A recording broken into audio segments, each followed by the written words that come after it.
O eternal and almighty God, from whom all power and wisdom come, we are assembled here before thee to frame such laws as may tend to the welfare and prosperity of our province. Grant, O merciful God, we pray thee, that we may desire only that which is in accordance with thy will, that we may seek it with wisdom and know it with certainty and accomplish it perfectly, for the glory and honor of thy name and for the welfare of all our people. Amen. Please be seated.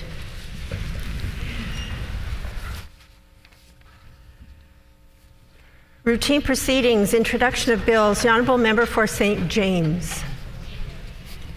Thank you, Madam Speaker. I rise today to introduce Bill 203, the Manitoba Hydro Amendment Act, which is the referendum before privatization of... The member first needs to move the motion and have a seconder. So I move, seconded by... I move, seconded by the member for Fort Rouge.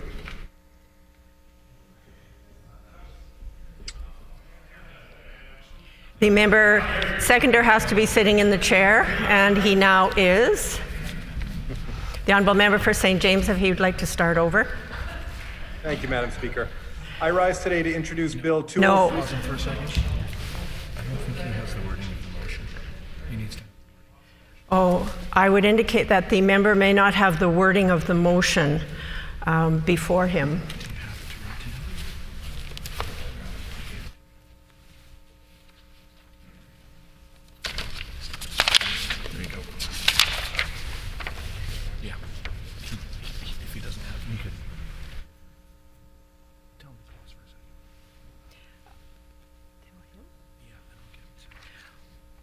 We're just going to pause for one moment, and we will ensure that the member has the wording sent to him.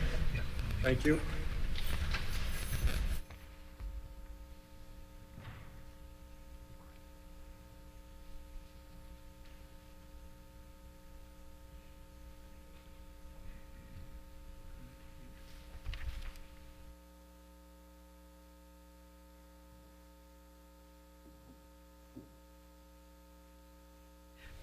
The moderator is sending the member the wording in the chat, so I'd ask the member to look at the chat. And first he would move and second it. I would acknowledge it, and then the member can speak to his first reading. So when he's ready, the Honourable Member for St. James.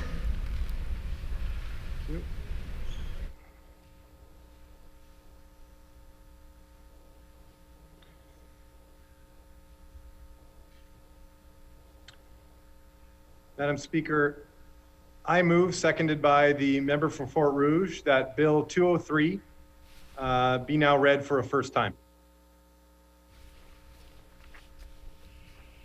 It has been moved by the Honourable Member for St. James, seconded by the Honourable Member for Fort Rouge, that Bill number 203, the Manitoba Hydro Amendment Act, referendum before privatization of subsidiary, be now read a first time. The Honourable Member for St. James. Thank you so much, Madam Speaker. Apologize for the troubles. I rise today to introduce Bill 203, the Manitoba Hydro Amendment Act, or the referendum before privatization of subsidiary. Manitobans over generations have invested in Manitoba Hydro. It is our most important Crown corporation, but it is under threat.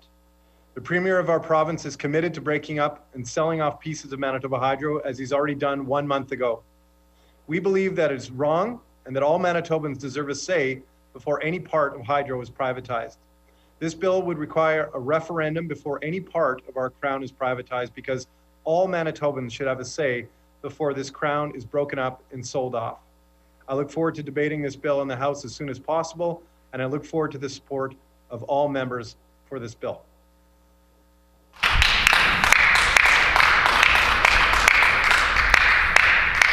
Is it the pleasure of the House to adopt the motion? Agreed? Agreed. Agreed, and so ordered. Committee reports, tabling of reports, ministerial statements, member statements. The Honourable Minister for Municipal Relations. Well, thank you, Madam Speaker. I rise today to recognize and honor a remarkable man who lives in my constituency of Riel. Dalip Shakawat is a dedicated special education teacher at St. Amant School, where he gives his heart and soul to caring for some of the most vulnerable people in our community. Dalip is also someone who follows his dreams with great passion and in doing so has learned how to overcome barriers and reach new horizons, namely the summit of Mount Everest. On May 16, 2019, after 4 days of a grueling ascent in freezing temperatures and wild winds, Dalip summited the highest peak in the world. He conquered the mountain as part of his dream, but also to raise money for the St. Amant Foundation, which provides resources for Manitobans with developmental disabilities and autism. On his climb, he carried a St. Amant flag as well as a flag for the Royal Winnipeg Rifles, a reserve infantry regime of the Canadian Forces to which he belongs. In the process of training for his climb, Dalip developed a passion for running and noticed its remarkable health benefits. He wanted to encourage and bring others with him on his journey towards achieving better mental and physical well-being. That was how the Rising Runners community group got its start. On Tuesdays and Saturdays, you will find them running together, but safely apart for social distancing, achieving new heights and breaking boundaries. During one particular run, this amazing group ran over to the Bishop Grandin Greenway, where they spent an entire day removing garbage and beautifying this natural green space in our community. Dalip also completed his goal of running 700 kilometers in support of the Wounded Warriors of Canada, a national mental health service provider that utilizes evidence-based care in support of veterans, first responders, and their families. This is further evidence of Dalip's amazing community spirit. Madam Speaker, as the MLA for Riel, I'm very proud to honor my friend Dalip and recognize his amazing achievements. Thank you.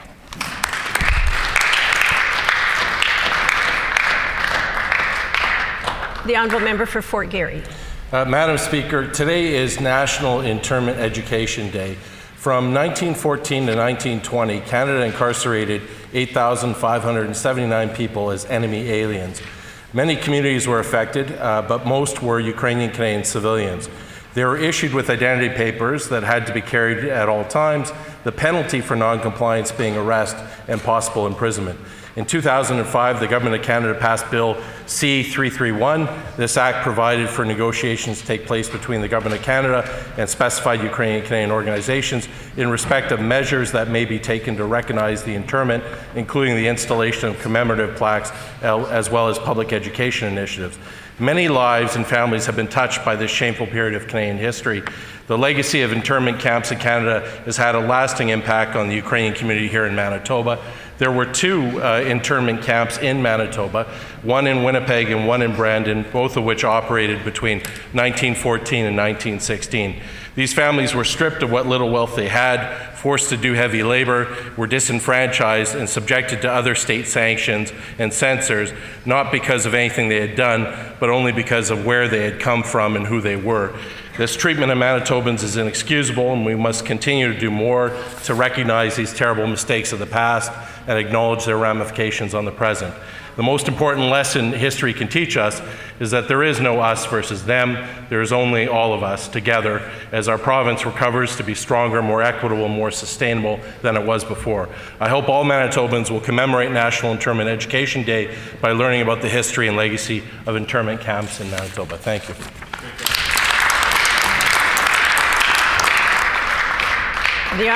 The Honourable Minister of Finance. Thank you, Madam Speaker. Today it's my privilege to recognize longtime Kirkfield Park constituent and recipient of the 2020 Grace Hospital Foundation's Pearl McGonigal Lifetime Achievement Award, Bob Cunningham.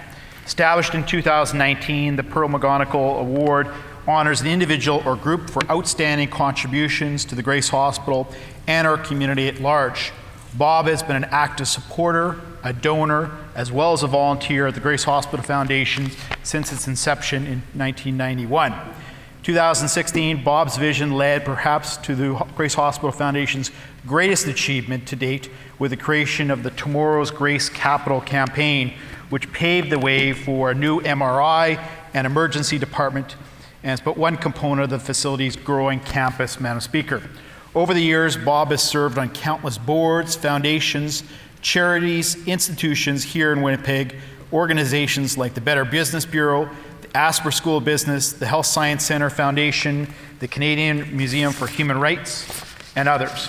He has been a champion for many important organizations and causes, including Cancer Care Manitoba, the Upper Fort Garry Historical Park, the University of Manitoba, and of course St. John's Ambulance. We're very fortunate to have people like Bob alongside his supportive wife Irene in Kirkfield Park. This year's Grace Gala honoring Bob Cunningham and his work in the community was originally to be held in May, but due to COVID-19, it was pushed back to September and was a virtual event.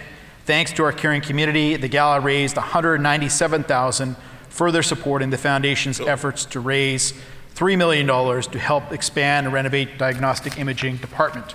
I applaud the Foundation's gracious annual fundraising to support funding for the Grace Hospital medical equipment and fund research grants to projects conducted on-site at the Grace Hospital. Madam Speaker. Madam Speaker, I wish my all colleagues to join me in congratulating Bob Cunningham on his noteworthy achievement in terms of the Grace Hospital Foundation Pro McGonigal Award.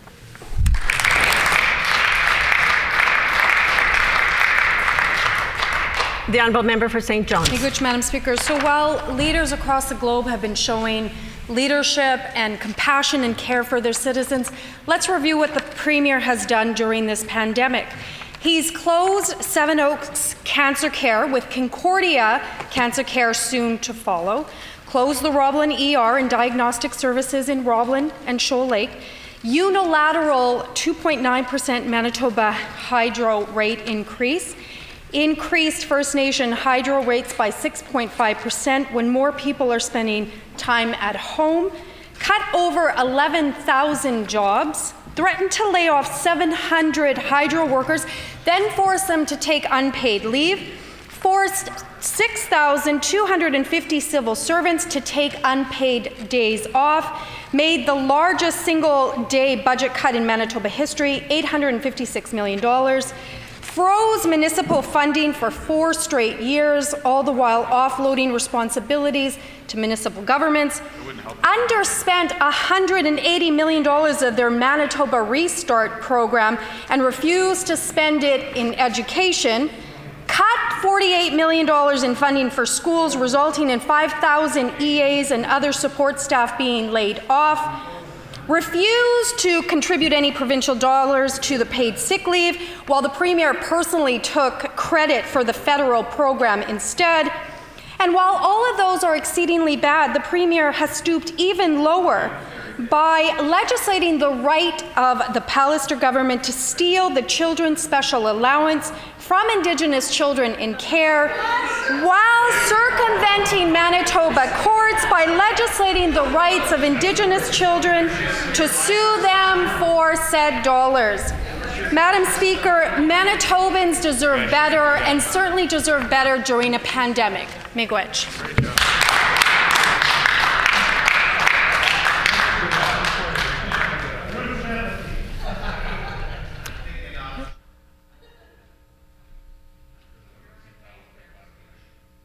The Honourable Member for Lac Du Bonny.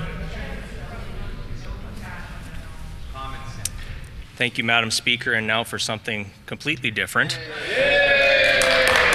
I rise today in recognition of Childhood Cancer Awareness Month, which takes place each September. In 2016, I had the honor of putting forward Bill 209, which proclaimed September as a month to honor these little warriors and their families. Unfortunately, childhood cancer remains the most common disease-related cause of death in children.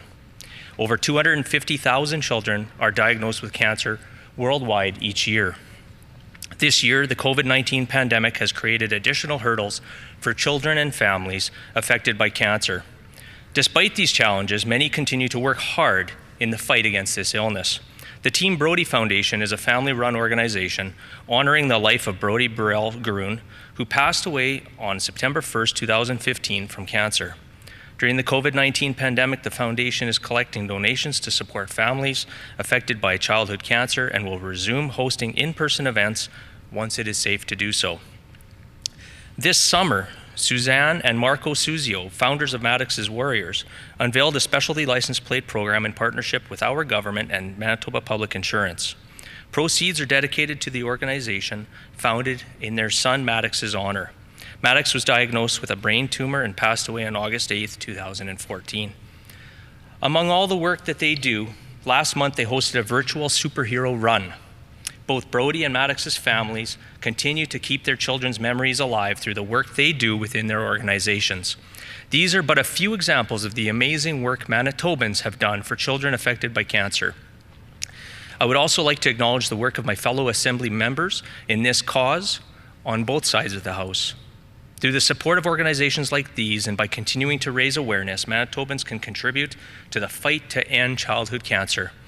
To all the youth out there, have a safe and happy Halloween this coming weekend. Let's kick cancer, Madam Speaker.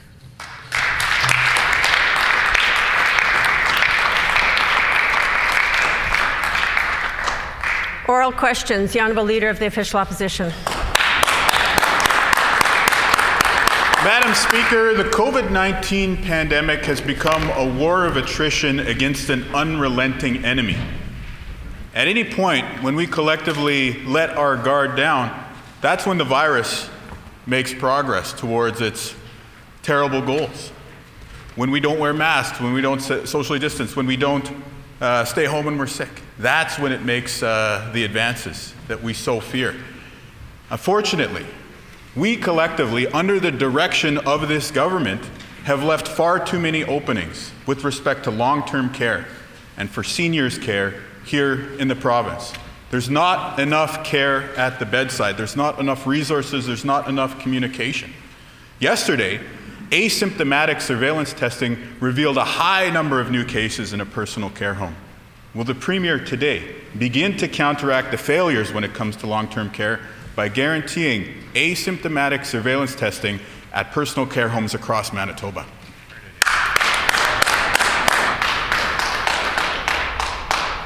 The Honourable First Minister.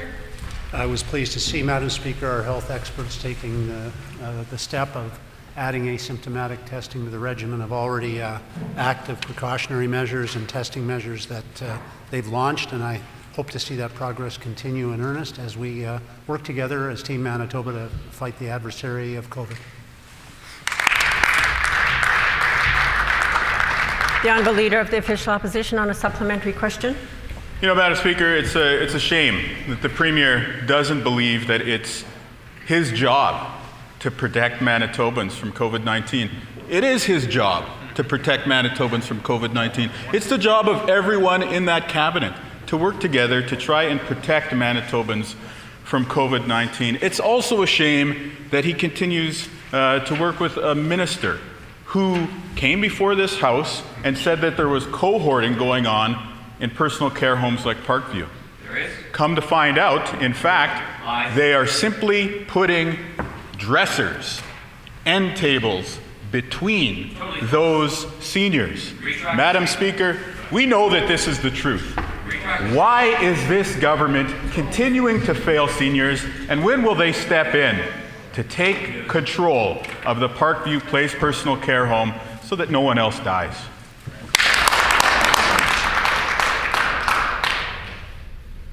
The Honourable First Minister.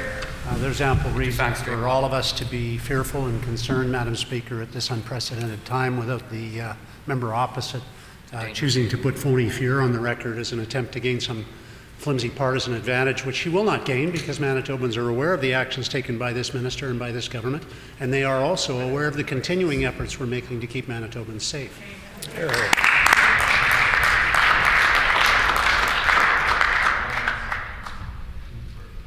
The Honourable Leader of the Official Opposition on a final supplementary. Well, I guess, putting an end table between someone with COVID and someone without COVID might seem like a good idea to a Minister of Health who's still trying to court support from the anti-mask movement. But we know that this approach is failing the people of Manitoba. It is failing the seniors of Manitoba. It is clear at Parkview Place and at personal care homes across this province that we need more staffing. We need more resources. We need better communication with the loved ones for those seniors. We know that the seniors who built this province deserve the best care and attention possible. They have yet to see that from this government. Will the Premier stand in his place today and announce that his government is going to take control of Parkview Place as part of a broader strategy to turn the curve around when it comes to personal care homes in Manitoba? The Honourable First Minister. Well, it's just a darn shame, Madam Speaker. The member likes to resort to personal harassment and attacks here or anywhere, but it doesn't demonstrate a willingness on his part to encounter his old habits and change them. All I can say, Madam Speaker, is adding new testing sites, introducing an appointment booking system that's saving people hundreds of hours in terms of wait times, launching a micro-credential offering at Red River College to assist in training people to do testing, working with Doctors Manitoba to offer. I'm sorry, the member from Point Douglas maybe wants to offer something up, Madam Speaker. I could add to the list when I'm given an opportunity.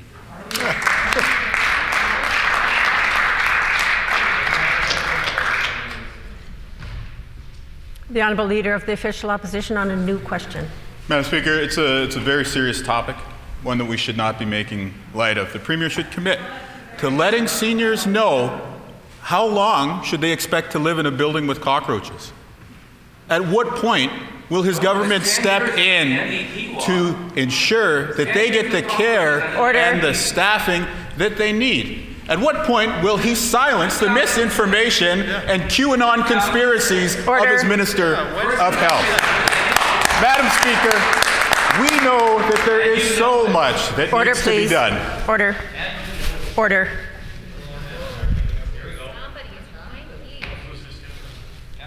Order, please. I'm going to have to call the Minister of Health to order, please, and allow the member to pose his question. The Honourable Leader of the Official Opposition. Thank you for your wise interjection, Madam Speaker. We are approaching the 8-month mark of the pandemic. In all that time, this minister and this premier have refused to prepare. We're 8 months in, and we still don't have adequate contact tracing.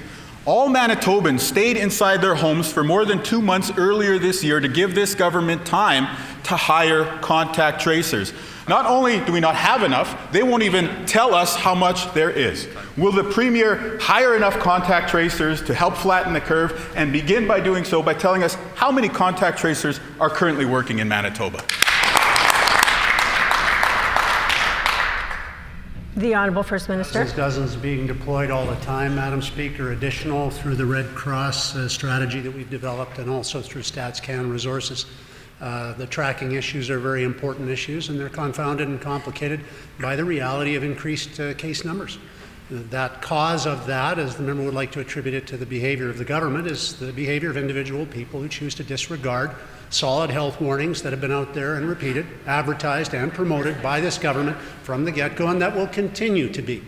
And Madam Speaker, I'd encourage the member to reflect on the fact that his adversary is not me or the health minister. His adversary is COVID, and the way to beat COVID is to be part of Team Manitoba. That's what we're doing over here.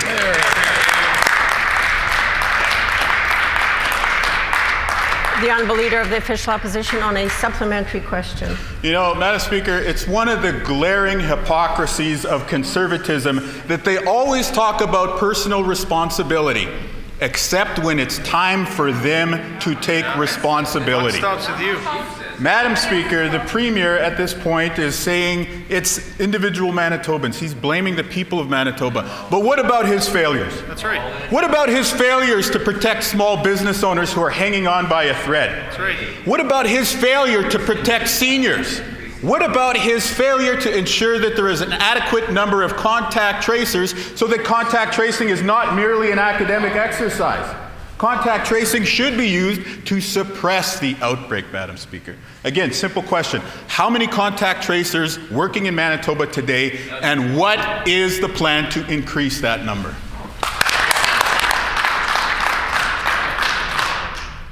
The Honourable First Minister. I am completely willing, able, and have been throughout my life to admit my personal failures, Madam Speaker. I have never been more willing to do that.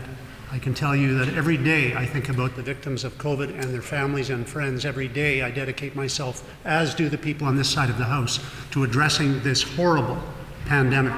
And I would encourage a member who has failed to address his own personal failings on a consistent and regular basis to be very careful about launching personal attacks in this place. Right.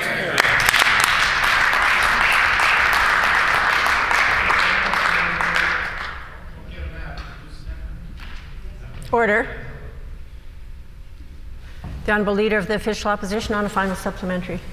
Madam Speaker, the Premier can keep attacking me, and I'll keep standing up for the people of Manitoba. The failure of this government to protect Manitobans is clear. That is a condemnation of their refusal to help small businesses. That is a condemnation of their refusal to protect seniors. That is a condemnation of their failing approach to public health. That's not a personal attack.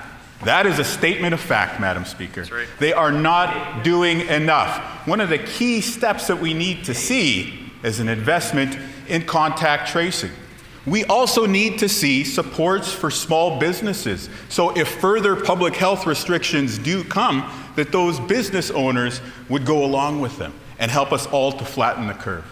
What will the Premier do today to address his failings when it comes to contact tracing, when it comes to seniors, and when it comes to small businesses in Manitoba? The Honourable First Minister. Madam Speaker, the member said that I refuse to accept personal responsibility. I say again, I am totally ready to do that and have done that and will continue to do that. I'd like him to do the same. He went to the doors, Madam Speaker, in the 2016 election, asked for support without disclosing his background to the people he asked for support from. That's not an example of accountability. That's not an example of personal responsibility. That's an example of irresponsible failure, Madam Speaker, to own up to his own personal failings. We are focused on this side of the House on an adversary, which is COVID. He is focused on scoring cheap political points on the basis of personal attack and misinformation in this place. Shame on him, Madam Speaker, and credit to the people of Manitoba for doing Dr. Roussen's beckoning and listening and keeping themselves safe and keeping their friends and neighbors safe. Let's stay focused on the real adversary, Madam Speaker. The real adversary isn't the NDP anymore. They created the problems. We're fixing them.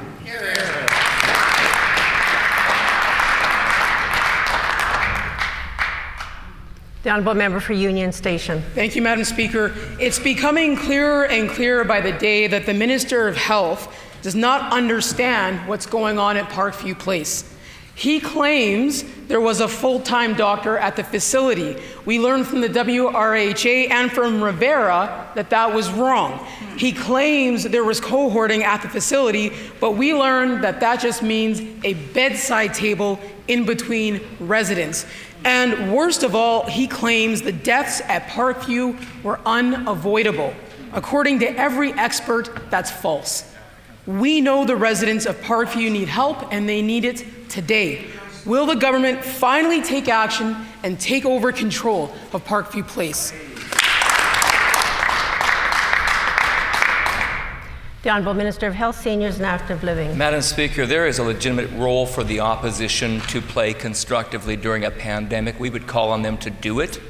The willful repetition of misinformation into the record does nothing to promote the public good. It does everything to promote public lack of confidence. So while they chirp, I will list the misinformation the NDP has put on the record. In the last week alone, they said there was no PPE, false. They said there was no N95s, false. They said there was no doctor on site. There are 3 doctors available to that center. They said there was no cohorting.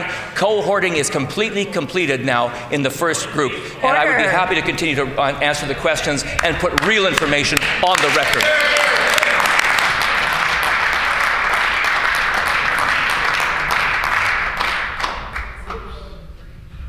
The Honourable Member for Union Station on a supplementary question. Thank you, Madam Speaker.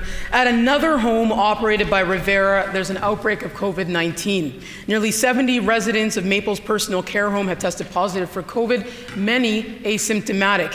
We know the spacing requirements at Parkview were not adequate, and contrary to what the minister says, separating people with an end table isn't cohorting.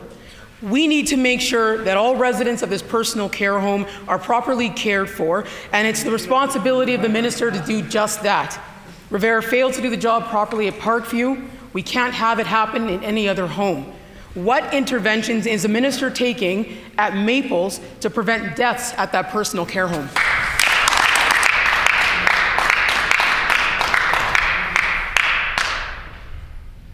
The Honourable Minister of Health, Seniors and Active Living. Madam Speaker, the repetition of misinformation into the record by the NDP does nothing to focus on the safety of Manitobans. The opposition said that the region wasn't responding. False. The opposition said no help had been sent. False. The opposition said there was no communication with families. False. The opposition even said that inspections hadn't taken place. False. And the opposition leader went so far to undermine the chief provincial public officer when he stated that everyone should be moved out of Parkview Place, which we know in Italy and France killed people. Will the leader of the opposition renounce his idiotic comments that would have put Manitobans and the people of Parkview Place at risk?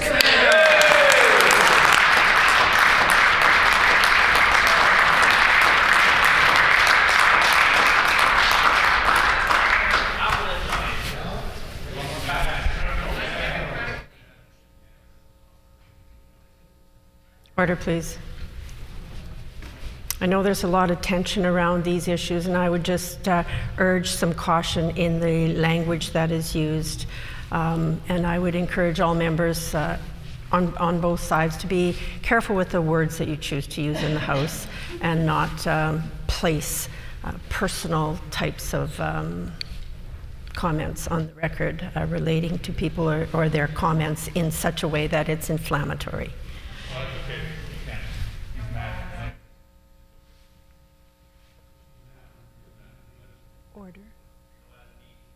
Order.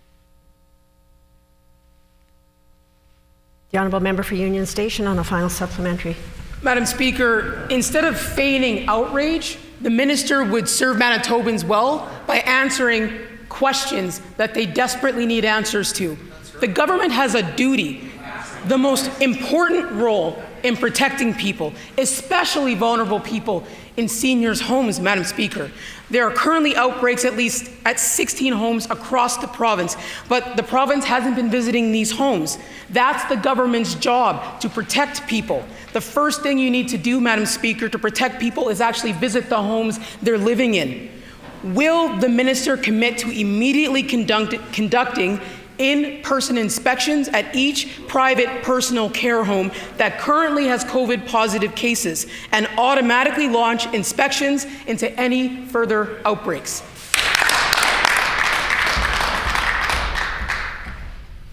The Honourable Minister of Health, Seniors and Active Living. Madam Speaker, we reject the preamble. There will be more inspections, not fewer inspections, completed this year, even in a global pandemic, by our licensing and compliance branch. We also reject the statements of the opposition party that say that Manitobans don't have a role to play. And I want to quote Lynette Saragusa, the Chief Nursing Officer, who said just earlier today, "We need you all to buckle down and help protect our healthcare resources for those who will require serious medical care over the coming months. Young people may not be at the greatest risks, but your loved ones, your neighbors, and your friends are. You all have an important role in ensuring our healthcare system continues to have capacity." Let the opposition dispute that.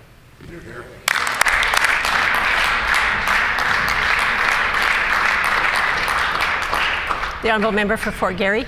Thank you, Madam Speaker. I'd like to table a document we received from a parent at Linwood School. In it, the parent tells us that there was a case of COVID-19 at the child's school on October 13th. They weren't notified by public health until October 27th, 14 days later. This parent tells us that only now have they put students into that cohort into quarantine. This is unacceptable. I asked the minister, why is there not timely notification of potential exposures in our schools, and why is it taking 14 days? The Honourable Minister of Education. Thank you very much, Madam Speaker. Certainly I can look at the individual case that the member has referenced and has tabled. I know in a general sense, Madam Speaker, that public health has been doing a tremendous job of ensuring that not only are those close contacts identified and alerted in the schools, but then also ensuring that the broader school community is alerted as well. It's one of the reasons why there has been, as stated by Dr. Rusin, minimal transmission within our schools, Madam Speaker.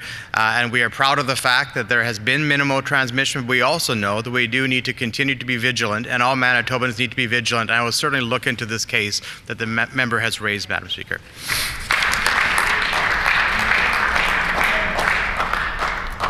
The Honourable Member for Fort Garry on a supplementary question. 14 days from a potential exposure is just far too long. According to this parent, the situation is serious enough to warrant quarantine at the school, but it's happening 14 days after the fact.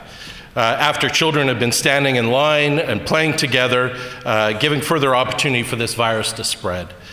Why does this minister believe 14 days is an acceptable delay to notify parents?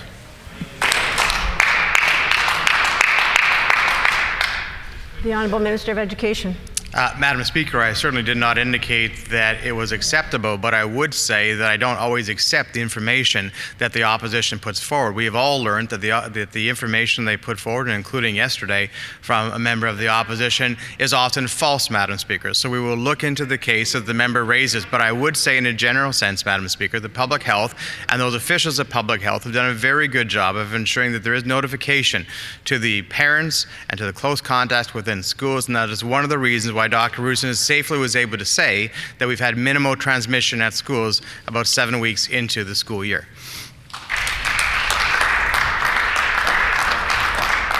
The Honourable Member for Fort Garry on a final supplementary. Unfortunately, this parent's story is not an isolated instance. We've heard many stories from teachers and parents. They're concerned with the delays in public health notification when there's a risk of exposure.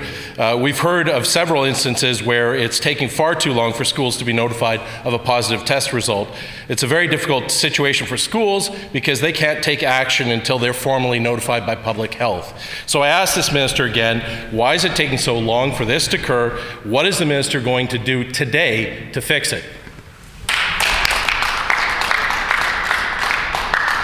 The Honourable Minister of Education. As I've indicated, Madam Speaker, we'll look into a specific case. I won't accept on face value the member opposite's bringing forward the information because he's not always proven to be a credible source. But who has been credible has been public health and their officials who've been working very closely with their schools beginning early in the summer to ensure that there was a strong plan. That strong plan has ensured that there's been minimal transmission.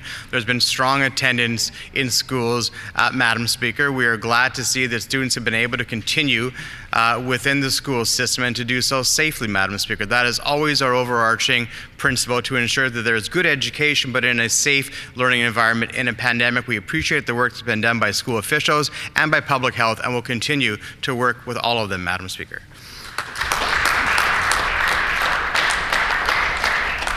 The Honourable Member for Notre Dame.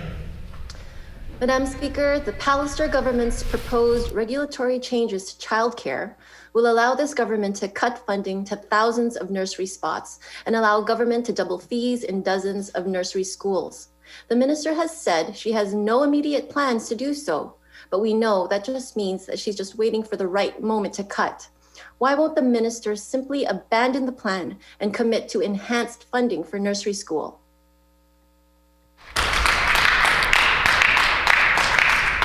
The Honourable Minister of Families. Thank you very much, Madam Speaker. And the member opposite is referring to a former bill in this chamber, Bill 9, that also introduced many things, including reducing significant red tape associated with the childcare industry, Madam Speaker. These are many changes that the childcare industry asked for themselves, Madam Speaker. We look forward to moving forward with the regulatory changes to ensure that we reduce red tape so that Manitoba families can have the childcare that they need when they need it, Madam Speaker.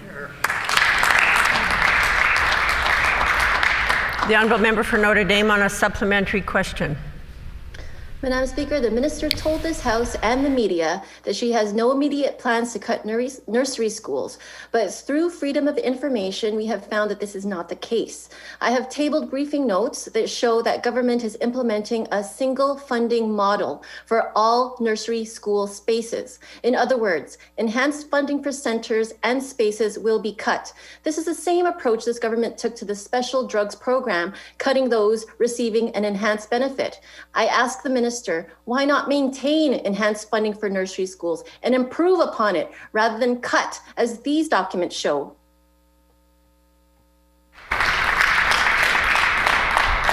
The The Honourable Minister of Families. Well, the member opposite is just wrong, Madam Speaker, and Manitoba families have been asking for changes to the childcare system that make it more efficient and more effective, and that there's childcare for those families when they need it, Madam Speaker, and that's exactly why we are making changes to a childcare system. That under the previous NDP government, they took an ideological approach to childcare in our province, Madam Speaker, resulting in backlogs in a wait list, Madam Speaker.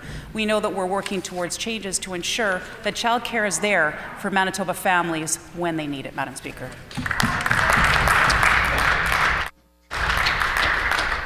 The Honourable Member for Notre Dame on a final supplementary. Madam Speaker, unfortunately, nursery school funding is just the beginning for this government. During the pandemic, the Palliser government increased funding for KPMG to do a full-scale review of the childcare system. I'll remind this House that KPMG also proposed increasing school class sizes, increasing college tuition, cutting rent assist, cutting disability supports, and privatizing social housing. In other words, Madam Speaker, cold-hearted cuts that hurt working people, hurt working families. Why won't the minister improve enhanced nursery school funding? And what is she going to cut in our childcare system based on yet another KPMG review?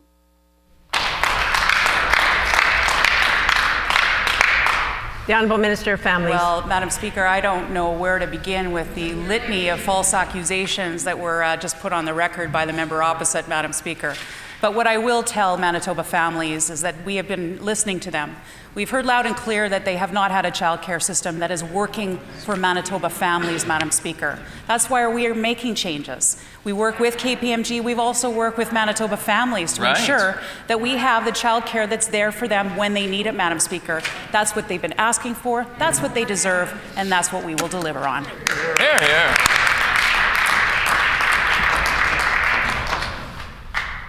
The Honourable Member for Kiiwetinoong. Thank you, Madam Speaker. As we know, the commercial fishing industry has been hit particularly hard during this pandemic with little to no support from this government. The Northern Fishers Freight Assistance Program has existed for many years and supports northern commercial fishers to bring their product to market. It is vital to the survival of many that live in these fishing communities. Through freedom of information, we have discovered that the program has been put under review by the Palliser government. On behalf of many fishing communities in my constituency, I want to impress upon the Palliser government how important this program is. Any cuts to this vital program would be devastating. I ask the minister, will he commit to leaving the Northern Fishers Freight Assistance Program fully funded and intact?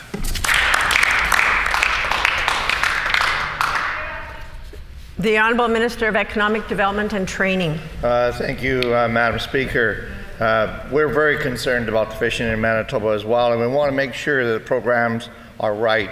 And I can tell you the minister will be dedicated now and into the future to make sure fish stocks are going to work well and the health of Lake Winnipeg, and make sure that Manitoba's fishers stay profitable.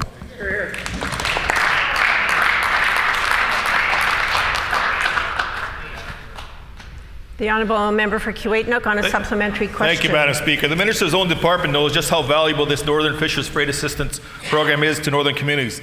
According to their own internal government briefing documents that I am tabling here today, without this program, and I quote, a number of northern fisheries will no longer be viable, unquote. And yet, a review of this program is still underway. I asked the minister, will he listen to my concerns and the concerns of Manitoba fishers? Will he commit to leaving the Freight Assistance Program whole? The Honourable Minister of Economic Development and Training. Thank you, Madam Speaker. Since 2019, our government's bought back $5.4 million in quota for Lake Winnipeg fishers. This was done in the summer of 2019. We increased the minimum mesh size from 3 to 3.5 inches south of the basin of Lake Winnipeg, April 1st of 2020. Angler minimum detention size, 35 centimeters total length for walleye and sauger in Lake Winnipeg, April 1st, 2020. We'll take no lessons from member opposite.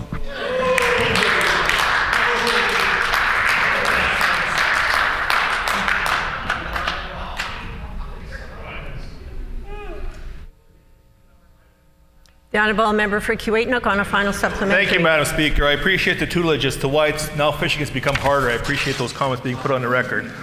But frankly, Madam Speaker, the Palliser government has used the appearance of trade arrangements as an excuse to rip up long-standing agreements that help working people. Beef producers saw significant increases in their rents that this government attributed to the New West Partnership. Now saying they are doing a trade review, they are considering ripping up the freight assistance program, which is vital to northern fishing communities. The government's own officials say that many fisheries are not viable if this program is cut. Will the government ensure the continuance and support to northern fishers and commit to maintaining the freight assistance program? The Honourable Minister of Economic Development and Training. Thank you, Madam Speaker. Fishing is a large part of our economy in the north. We know how important that economy is to the north. And I can tell you through my own department, through CEDF, we've been working with fishers each and every day to ensure they have the tools, the supplies, the things they need in order to stay healthy and fish for our Manitobans.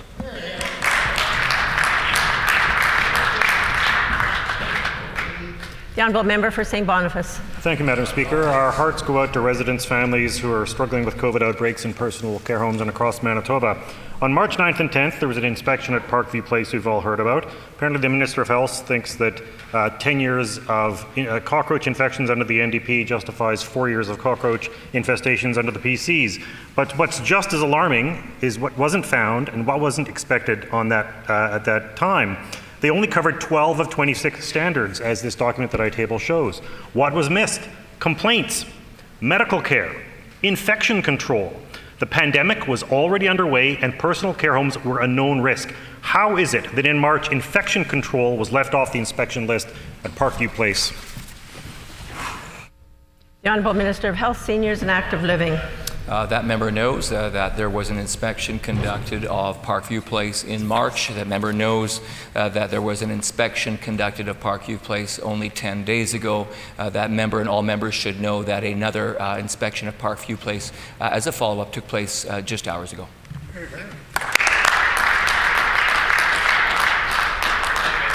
The Honourable Member for St. Boniface on a supplementary question. That's closing the barn door once the horses have bolted, Madam Speaker. There are currently 12 personal care homes with outbreaks, and we have family members desperate to get their loved ones out of personal care homes. An obvious solution would be for this government to immediately test every resident and every staff member at every personal care home and move residents who are COVID-free to hotels where they can be safe. In April, we proposed to this government that they support the hospitality industry by buying up hotels and using hotel rooms and using them for the public good. We can stop the spread, save lives, and support the province's struggling hotel industry. Will this government commit to testing every resident and pay to place healthy seniors in hotels with supports so they can be safe? The Honourable Minister of Health, Seniors and Active Living. Thank you, Madam Speaker. So lots of misinformation there. Let's get to it. First of all, the members should know that inspections continue even in COVID-19. The members should know it's not the advice of the Chief Provincial Public Health Officer to be decanting residents out of facilities. The members should know that epidemiology clearly shows globally that people can be transmitting the virus before they are symptomatic, and that is why you don't move someone out of a personal care home. Madam Speaker, we are responding, but unlike that member, we will continue to defer to the advice of public health experts and not the leaders of the opposition party.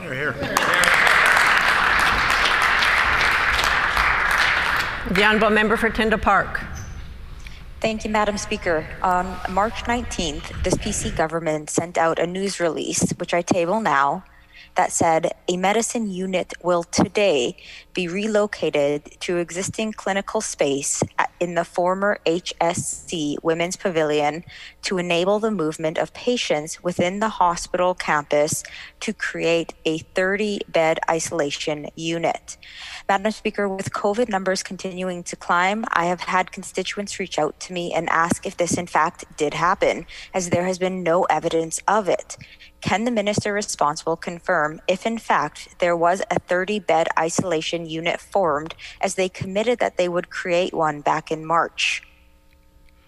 The Honourable Minister of Health, Seniors and Active Living. So the member is asking a question about hospital capacity and whether medical experts and hospital experts are flexing that capacity and making plans to keep people safe in a global pandemic, even as the numbers continue to rise. The answer to that member's question is absolutely that is the case, inclusive of plans at the Health Sciences Centre, inclusive of the Women's Pavilion, to be able to provide for additional capacity. But not just there, right across our system, with the safety of Manitobans' focus at all times. The The honourable member for Lac du Bonny. Thank you, Madam Speaker. Madam Speaker, Manitobans cherish our outdoor spaces and are using them more than ever before in the face of this pandemic.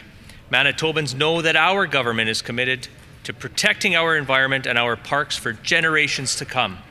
Can the Minister of Conservation and Climate please tell the House how our government is enhancing our parks for the benefit of all Manitobans, Madam Speaker?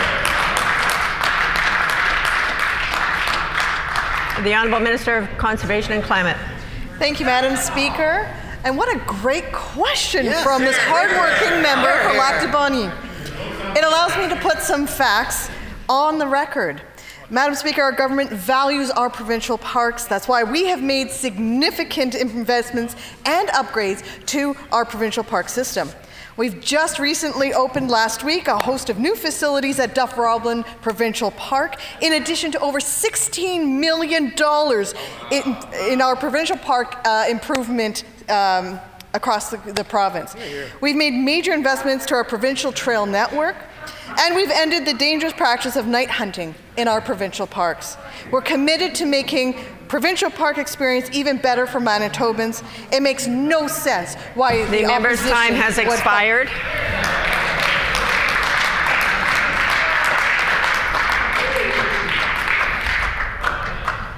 The honourable member for St. James.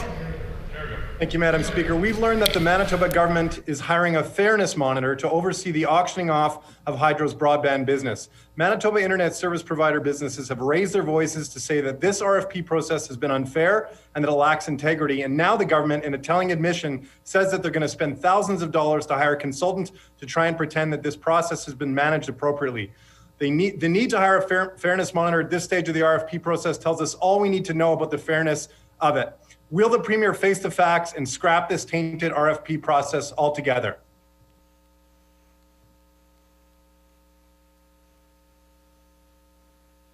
The Honourable First Minister. I'm sorry, Madam Speaker. Thank you.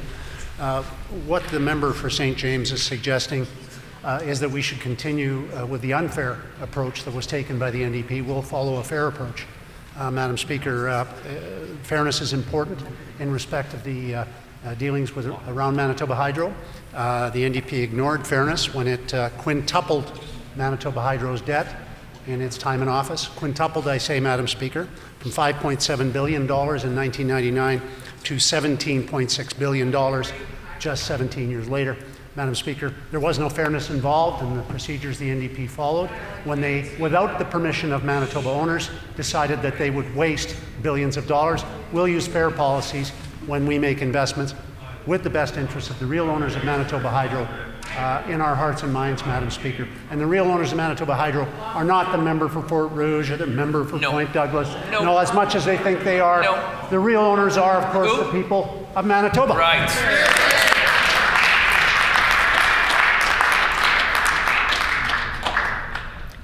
I would just like to ask if the member for St. James happens to have a head mic with him that he could put on. It's a little difficult to hear him. Okay. No? Okay, the honourable member for St. James on a supplementary question. Thank you, Madam Speaker. The Premier continues to deflect instead of answering the questions because he doesn't have a good answer. Madam Speaker, the Premier and his handpicked staff's interference in hydro is ongoing and wrong. Hiring a fairness monitor won't clean up a tainted process initiated from his office. The Premier knows it's wrong and that perception of conflict is very real. That's why he said the Secretary of Treasury Board would never be part of any decision-making process relating to Bell MTS. But we've learned, only thanks to FIPA, that this was false. The Premier needs to be clear with this House. Why did his handpicked staff not recuse himself from decisions relating to Bell MTS?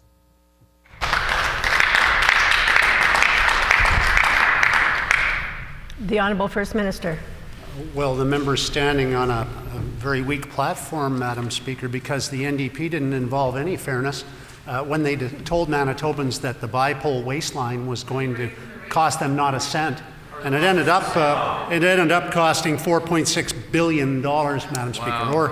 Or when the NDP leader, in an effort to buy votes from David Chartrand, decided, without a fairness monitor or any element of fairness, to give him $70 million of ratepayers' money. He wasn't interested in fairness then either, Madam Speaker. So I can only say to the member that he does a disservice to this place himself. And he may be working at the service of his leader, but he's making a big mistake in terms of career advancement when he attacks a public servant again in this place. That is a mistake, an error in judgment, and demonstrates a clear lack of integrity on the part of the member for St. James.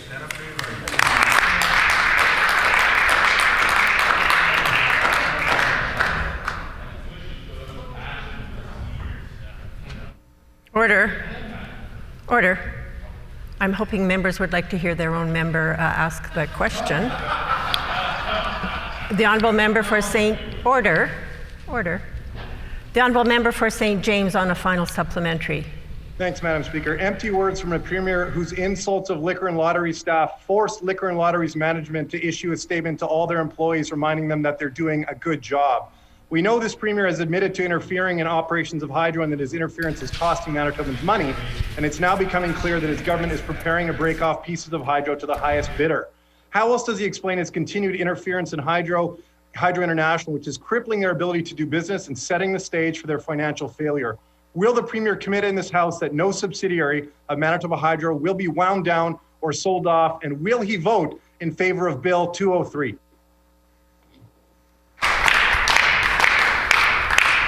The Honourable First Minister. Well, let's be clear, there's a piece of legislation that was drafted by the previous NDP government, and this party supported it, which guarantees that a referendum must be held for the sale of hydro assets.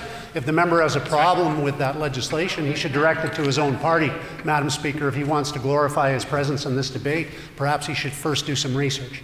And Madam Speaker, when he attacks the civil servants of our province, and he does this again and again, he does a disservice to all the people of our province. When he talks about caring and compassion for ratepayers, Madam Speaker, he forgets to mention, Madam Speaker, that the NDP quintupled the debt of Hydro without consulting Manitobans. He regretfully, Madam Speaker, forgets to mention that the billions of dollars that the NDP sunk into wasted investments and forced Hydro to make those investments is a burden, Madam Speaker. It handcuffs Hydro.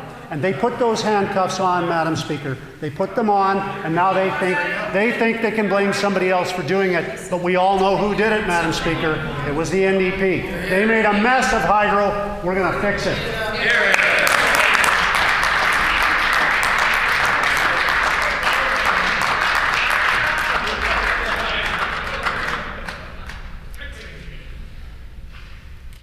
Time for oral questions has expired, and I have a ruling for the House.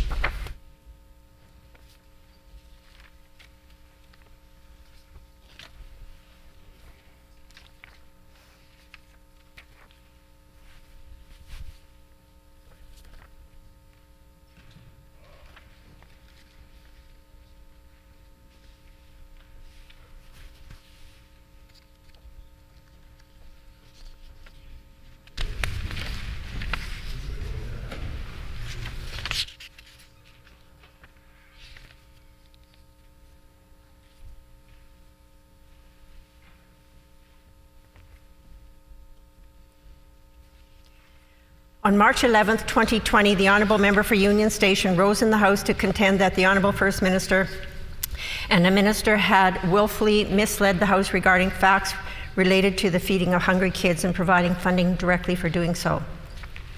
The Honourable Member alleged the misleading statements were made on Wednesday, March 4th, Monday, March 9th, and Tuesday, March 10th in this House. Finally, the Honourable Member alleged that the statement should be found in contempt and that, I quote, that the matter be moved to an all-party committee for consideration, end quote. The Honourable Government House Leader and the Honourable Member for River Heights also offered advice to the Chair. I then took the matter under advisement in order to consult the procedural authorities.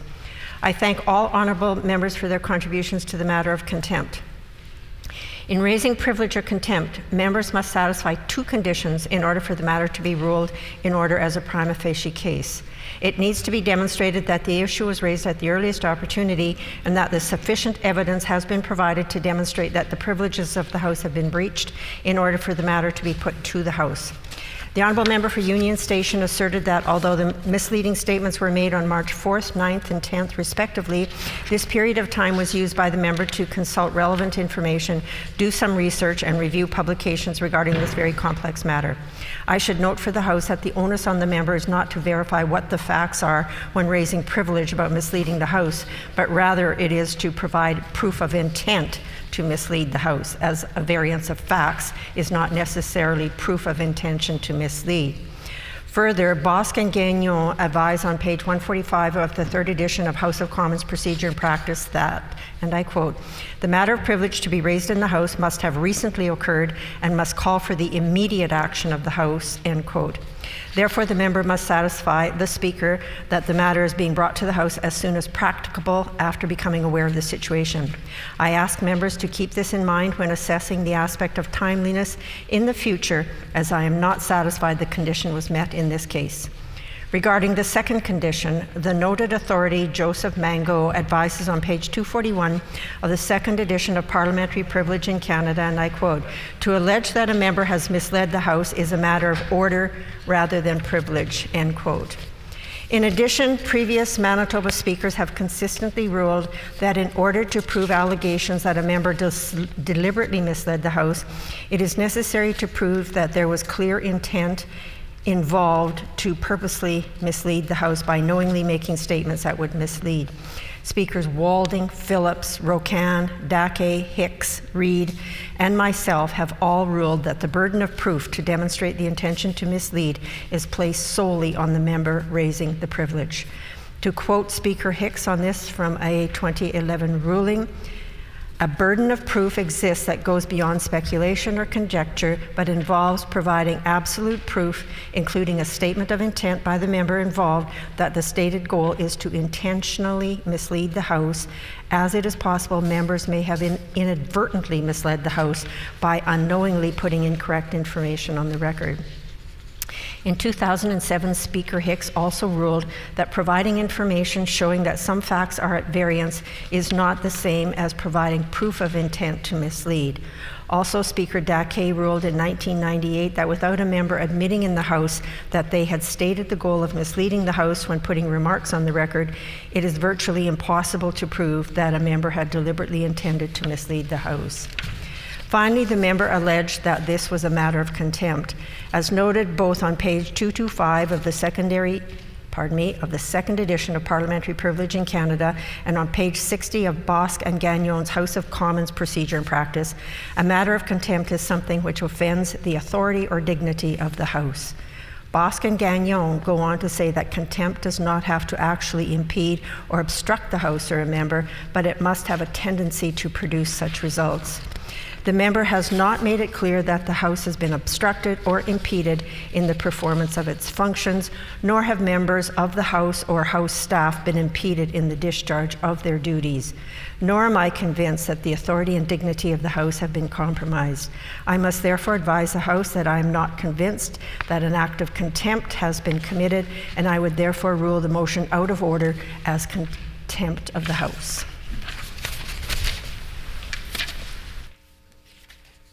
Petitions. The Honourable First Minister on a point of privilege. Rise today on a matter of privilege. On a matter of privilege? Yes, Madam Speaker. The Honourable First Minister on a matter of privilege.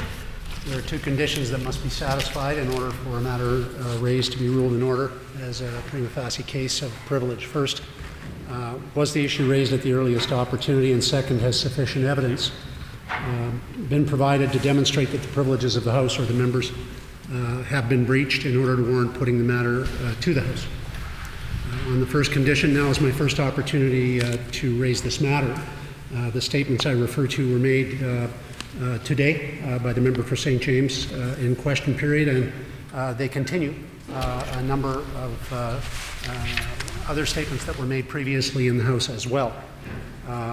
Madam Speaker, on the second condition, the matter I am raising today affects not only the abilities of MLAs to carry out their fiduciary roles in this House to both govern and oppose, but the very nature of responsible government in our province, with the independent and distinct roles and responsibilities of the public service to advise and act in support of our roles as MLAs.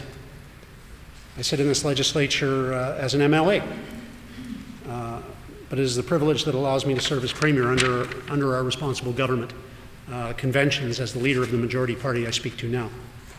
In that direct capacity and linkage, my ability to receive advice from public servants and act upon that advice has been infringed and obstructed by the campaign of personal denigration and character assassination of a senior public servant, the Secretary to the Treasury Board, by the official opposition. In doing so, the official opposition has sought partisan gain at the expense of parliamentary principle through personal attack in this legislative chamber. This is unfair and wrong, and it must be called to account. Now, before doing so, I wish to state clearly and categorically to all members the assertions made by the member for St. James are false and without foundation. There is not now, nor has there ever been, a conflict of interest in the matter he has raised repeatedly. No shares of the company he raises in his comments reside in the hands of this particular civil servant. No financial gain was sought because none could be had. Any communication made by the Secretary of the Treasury Board on this matter was at the direction of ministers as a matter of public policy, not for his personal gain, not for his personal interest. Now, this is a matter of public record, but has been routinely and shamefully ignored by the member for purely partisan purposes, I surmise, Madam Speaker.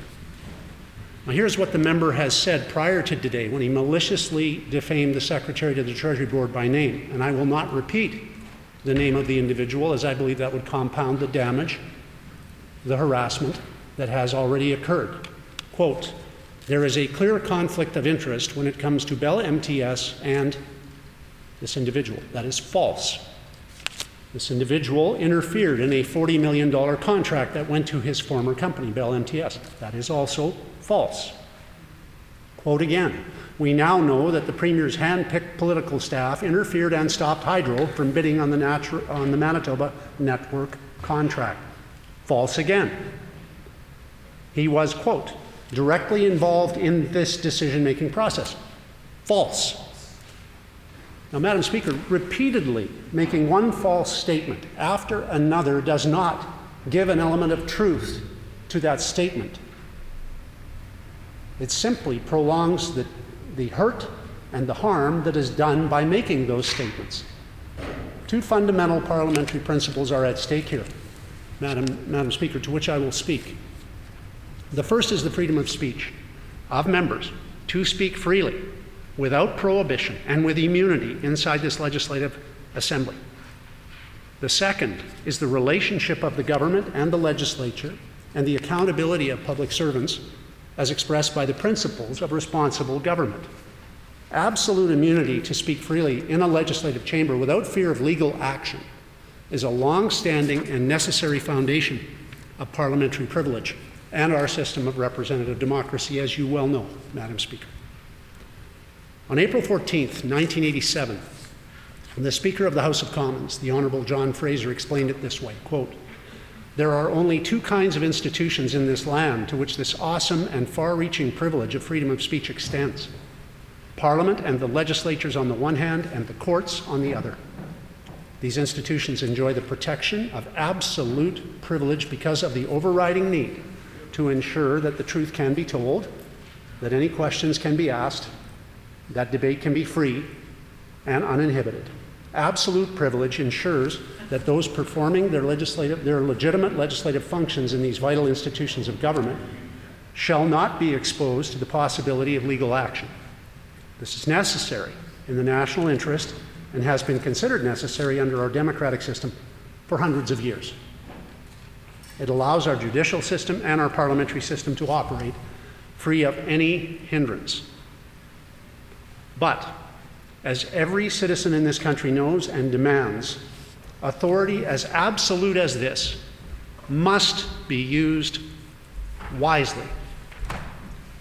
With great power comes equally great responsibility. Wielded recklessly, as is the case before us, it can and has caused great harm to the reputation and the well-being of a citizen of our province.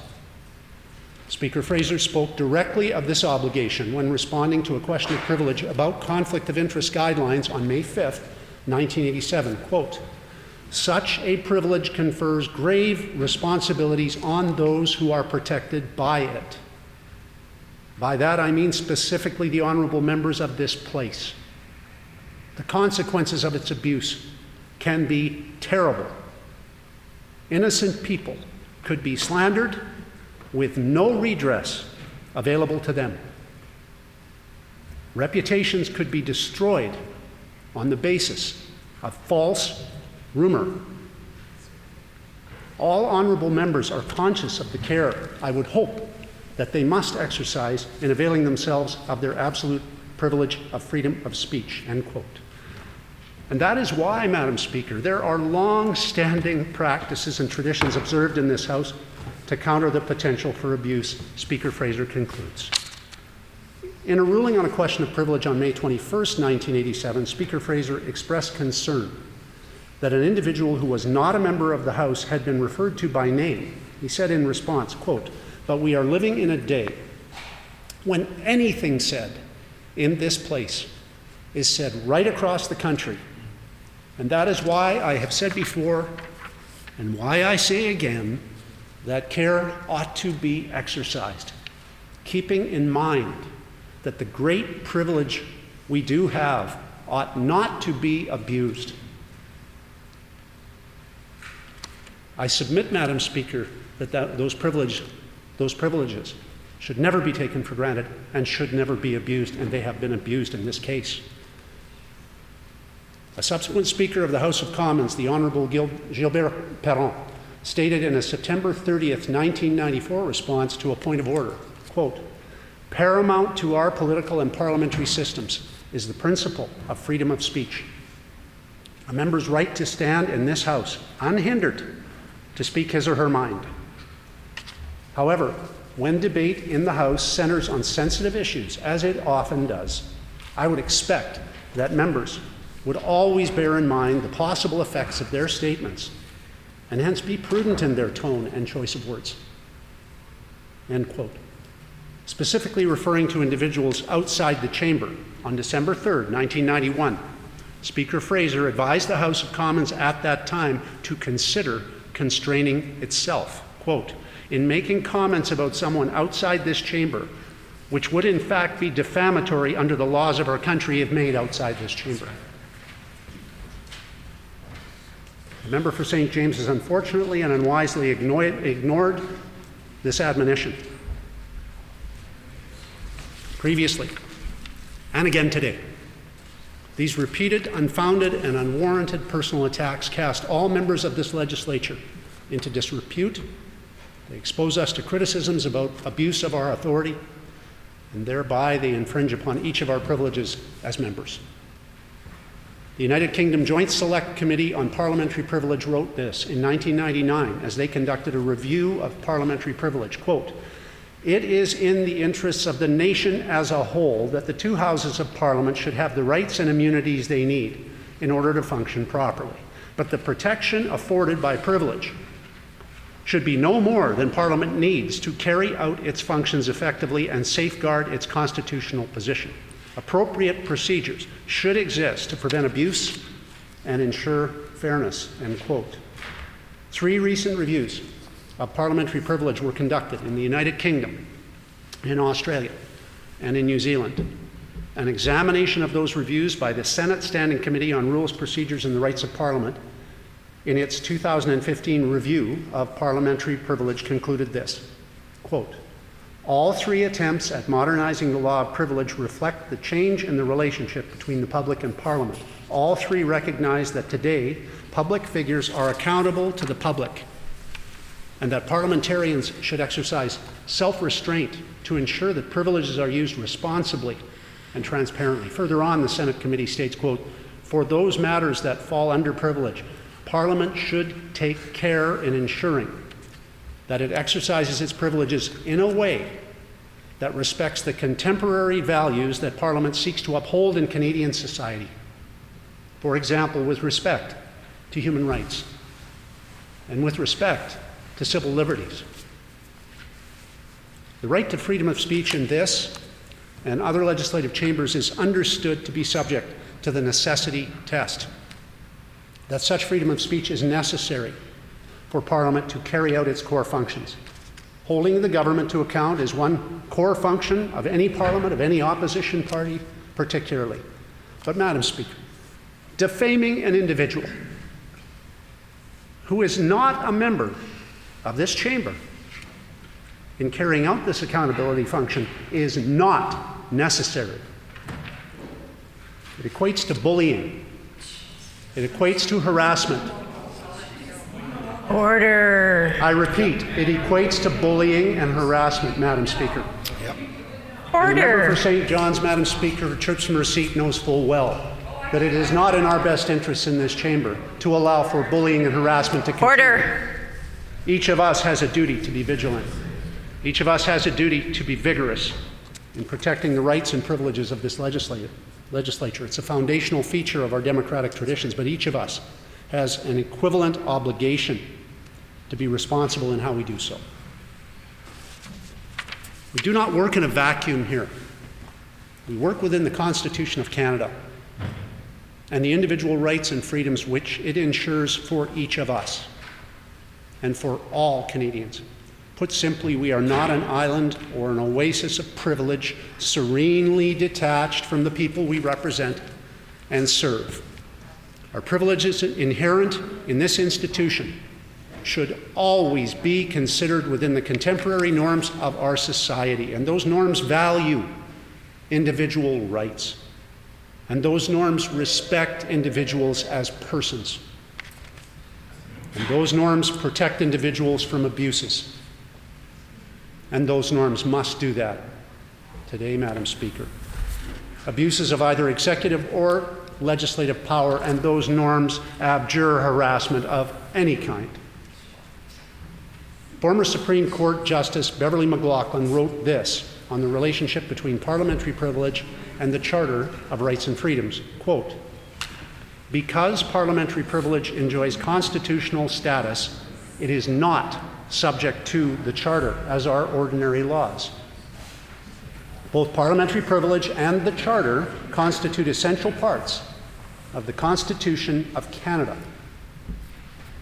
Neither prevails over the other. While parliamentary privilege and immunity from improper judicial interference in parliamentary processes must be maintained, so must the fundamental democratic guarantees of our Charter. And that means they must be considered together. As MLAs, we must too consider how what we say in this chamber fits with the individual rights and freedoms of those who are not in this chamber, Madam Speaker. It is impossible for any reasonable person to believe that the deliberate and repeated naming of an individual, whether directly or through title, wrongly and hurtfully asserting that person was in a conflict of interest when he was not, is a necessary part of the privilege of free speech in this House.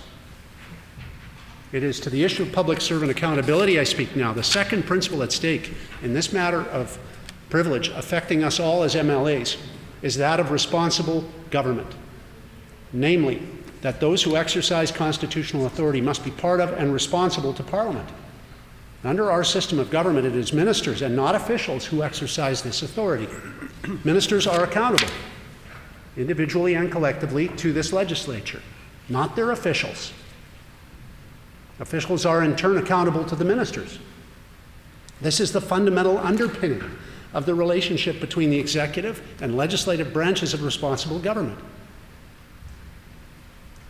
Public servants carry out their duties on behalf of ministers. They exercise responsibility on behalf of ministers. They are answerable and accountable to ministers and their superiors in government for the discharge of their duties.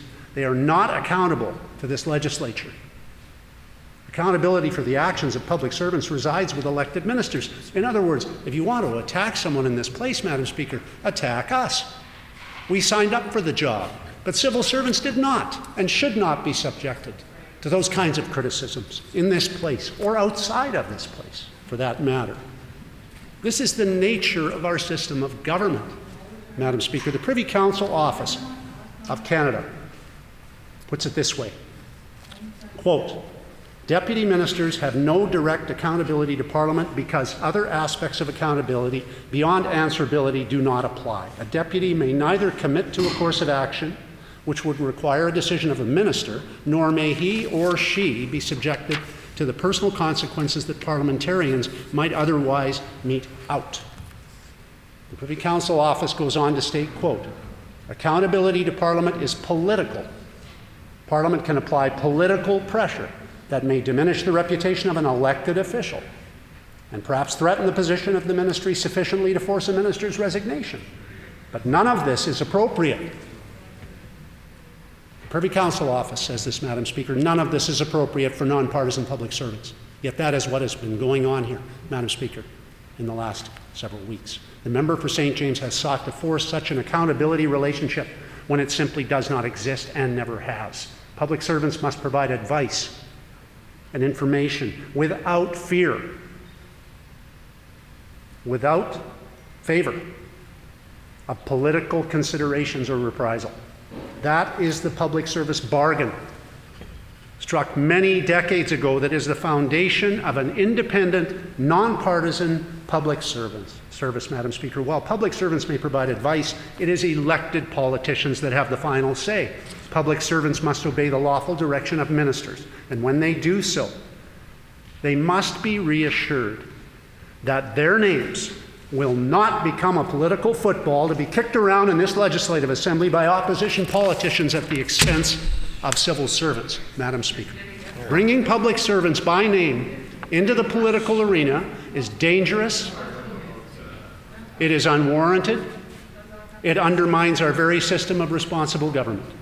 It casts aspersions on the motives and the reputations of individual public servants, and indeed the public service as a whole. It makes it more difficult to recruit people to take on roles in our public service.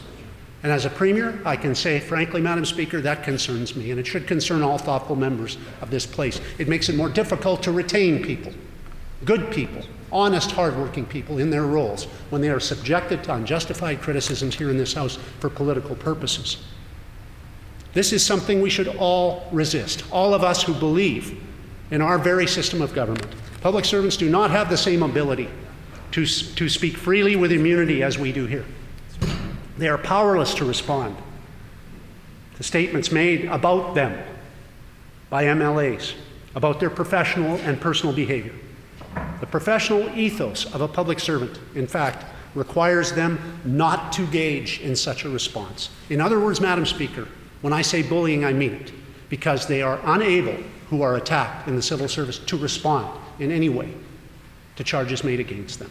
How can we in Manitoba aspire to recruit and retain the best and brightest of our talented people to serve the public when they know they might be discarded by some collateral damage by a reckless politician in this place? We need to be able to attract good people to serve the public of Manitoba. The antics of the member for St. James put that at risk. I wish to close now by reminding the members of this House, and in particular my colleagues on the other side, that their reckless and malicious pursuit of this matter, in this manner, undermines the core values of an ethical public service this government seeks to enact through Bill 3, our new Public Service Act. Section 4 of that act sets out the values for Manitoba's public service and states, quote, "The following values guide the public service in serving the public in an ethical manner. Respect for others. Treat people with respect, dignity, and fairness. And foster a workplace free of harassment, including sexual harassment and bullying." I submit to this House that the member for St. James, supported, sadly, as is obvious by some of the heckling from some members opposite, supported by his colleagues in the official opposition, is contravening and flagrantly disregarding these values. that they are acting to treat people who cannot defend themselves disrespectfully, without fairness, and in an indignant manner, and that they are in fact fostering a workplace for public servants that actively invites and supports both harassment and bullying for a party that pretends to stand at the forefront of such values despite actually exhibiting the very opposite of that behavior. While in government and now in opposition, that's a rich irony indeed. Madam Speaker, I've raised this as a matter of privilege on behalf of all members of this legislature and all Manitoba public servants. No premier can remain silent when the integrity of public servants is being challenged in such a reprehensible manner. In doing so, the member for St. James, with the tacit approval of his leader, infringes upon the rights of me, as a premier, to receive the professional guidance of a senior civil servant necessary for me to carry out my own duties and to be held accountable for this House and the people of Manitoba. By casting aspersions and suspicions on this individual, the member interferes in this relationship and in my ability to conduct my role as Premier on behalf of all Manitobans. What is to stop him or his colleagues from abusing their freedom of speech privilege by levying similar charges against any other public servant they wish to taunt and taint and score political points by attacking? What is to stop the member for Fort Rouge, or the member for St. James, or the member for Point Douglas, or the member from St. John's from continuing such attacks on this individual in question repeatedly on an ongoing basis, even when they have been denied or disproved? Madam Speaker, based on their repeated performance, Madam Speaker, nothing will stop them apart from your ruling. Thank you.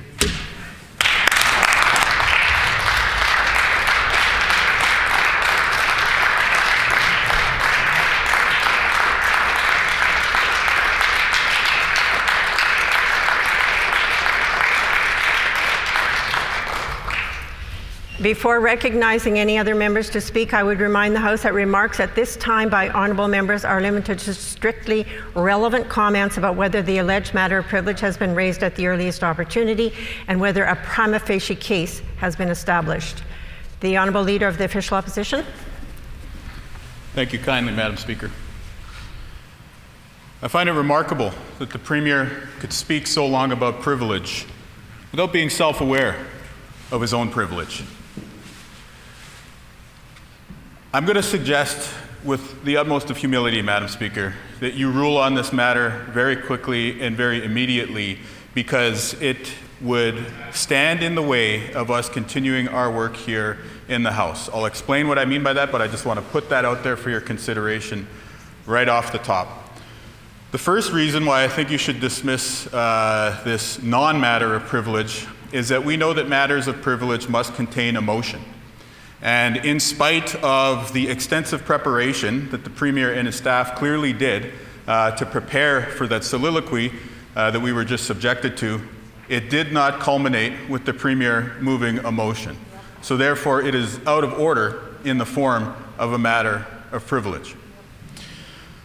I also want to argue first on the question of timeliness. And here, potentially, you may set a precedent. Typically, we argue that the timeliness criteria is not fulfilled, it's violated, because a matter is raised too late. Today, I would argue that this was prepared too early. It is clear, given the scripted words on the page in front of him, citing numerous references that he does not have access to in the chamber, that this was clearly a prepared maneuver, the attention of which I will arrive at by the end of this rebuttal. However, because this was clearly a pre-set, pre-designed play for your consideration here in the legislative chamber, you see clearly that it doesn't match the actual content of what our colleague from St. James brought forward in the chamber here today. So this may be the first time that a matter of privilege was actually brought for consideration too early. It's clear that the Premier has the intention of trying to silence our colleague from St. James. I hope that he's unsuccessful in doing so, but of course I will leave that to your discretion. So again, on the timeliness, first ever matter of privilege that was brought forward too early. Why was it brought forward too early? Because the prima facie category was not fulfilled. very simply, we can disprove the entirety of the thesis of the First Minister's argument. Only MLAs enjoy privilege in the chamber. Only MLAs enjoy a privilege in the chamber. It does not extend, as much as we valorize and hold in high esteem the staff and others that we work with who work for the Legislative Assembly, it does not apply to them. And so this should be ruled out of hand as not qualifying as a prima facie case of privilege, because the Premier has spent the entirety of his time speaking about a person who does not enjoy privileges inside the legislative chamber. I think you understand the gist of what I'm arriving at there, Madam Speaker. It is a pretty straightforward argument. In terms of the privileges of members, I think that those are best thought of in terms of their relationship to those constitutional rights and their human rights that we enjoy. There is no constitutional right to receive advice from staff. There is no human right to receive advice from staff. And so therefore, I think on its face, this case should not be considered beyond the time that we're devoting to it this afternoon. Time, I would add, which I find very interestingly, that after the Independent Liberals blocked consideration for Bill 44, now the Premier is blocking consideration of his own Bill 44 this afternoon. I also know that the Premier does not really, well, I suspect he doesn't believe what he's saying, but I can tell you with certainty, without speculating on intent, that he does not abide by what he is saying. Throughout his career as both Premier and formerly as the leader of the opposition, the member for Fort White repeatedly attacked people in the public service.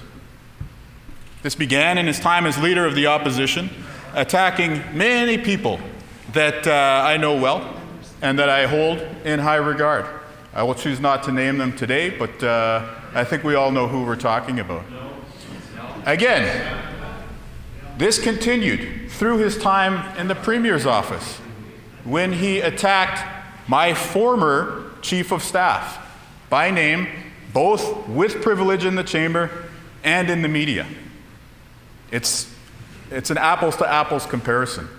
And that is how he chose to govern himself then. More recently, he sought to attack our colleague from St. John's for her work as a civil servant in the legislature prior to her career in the Legislative Assembly. Order.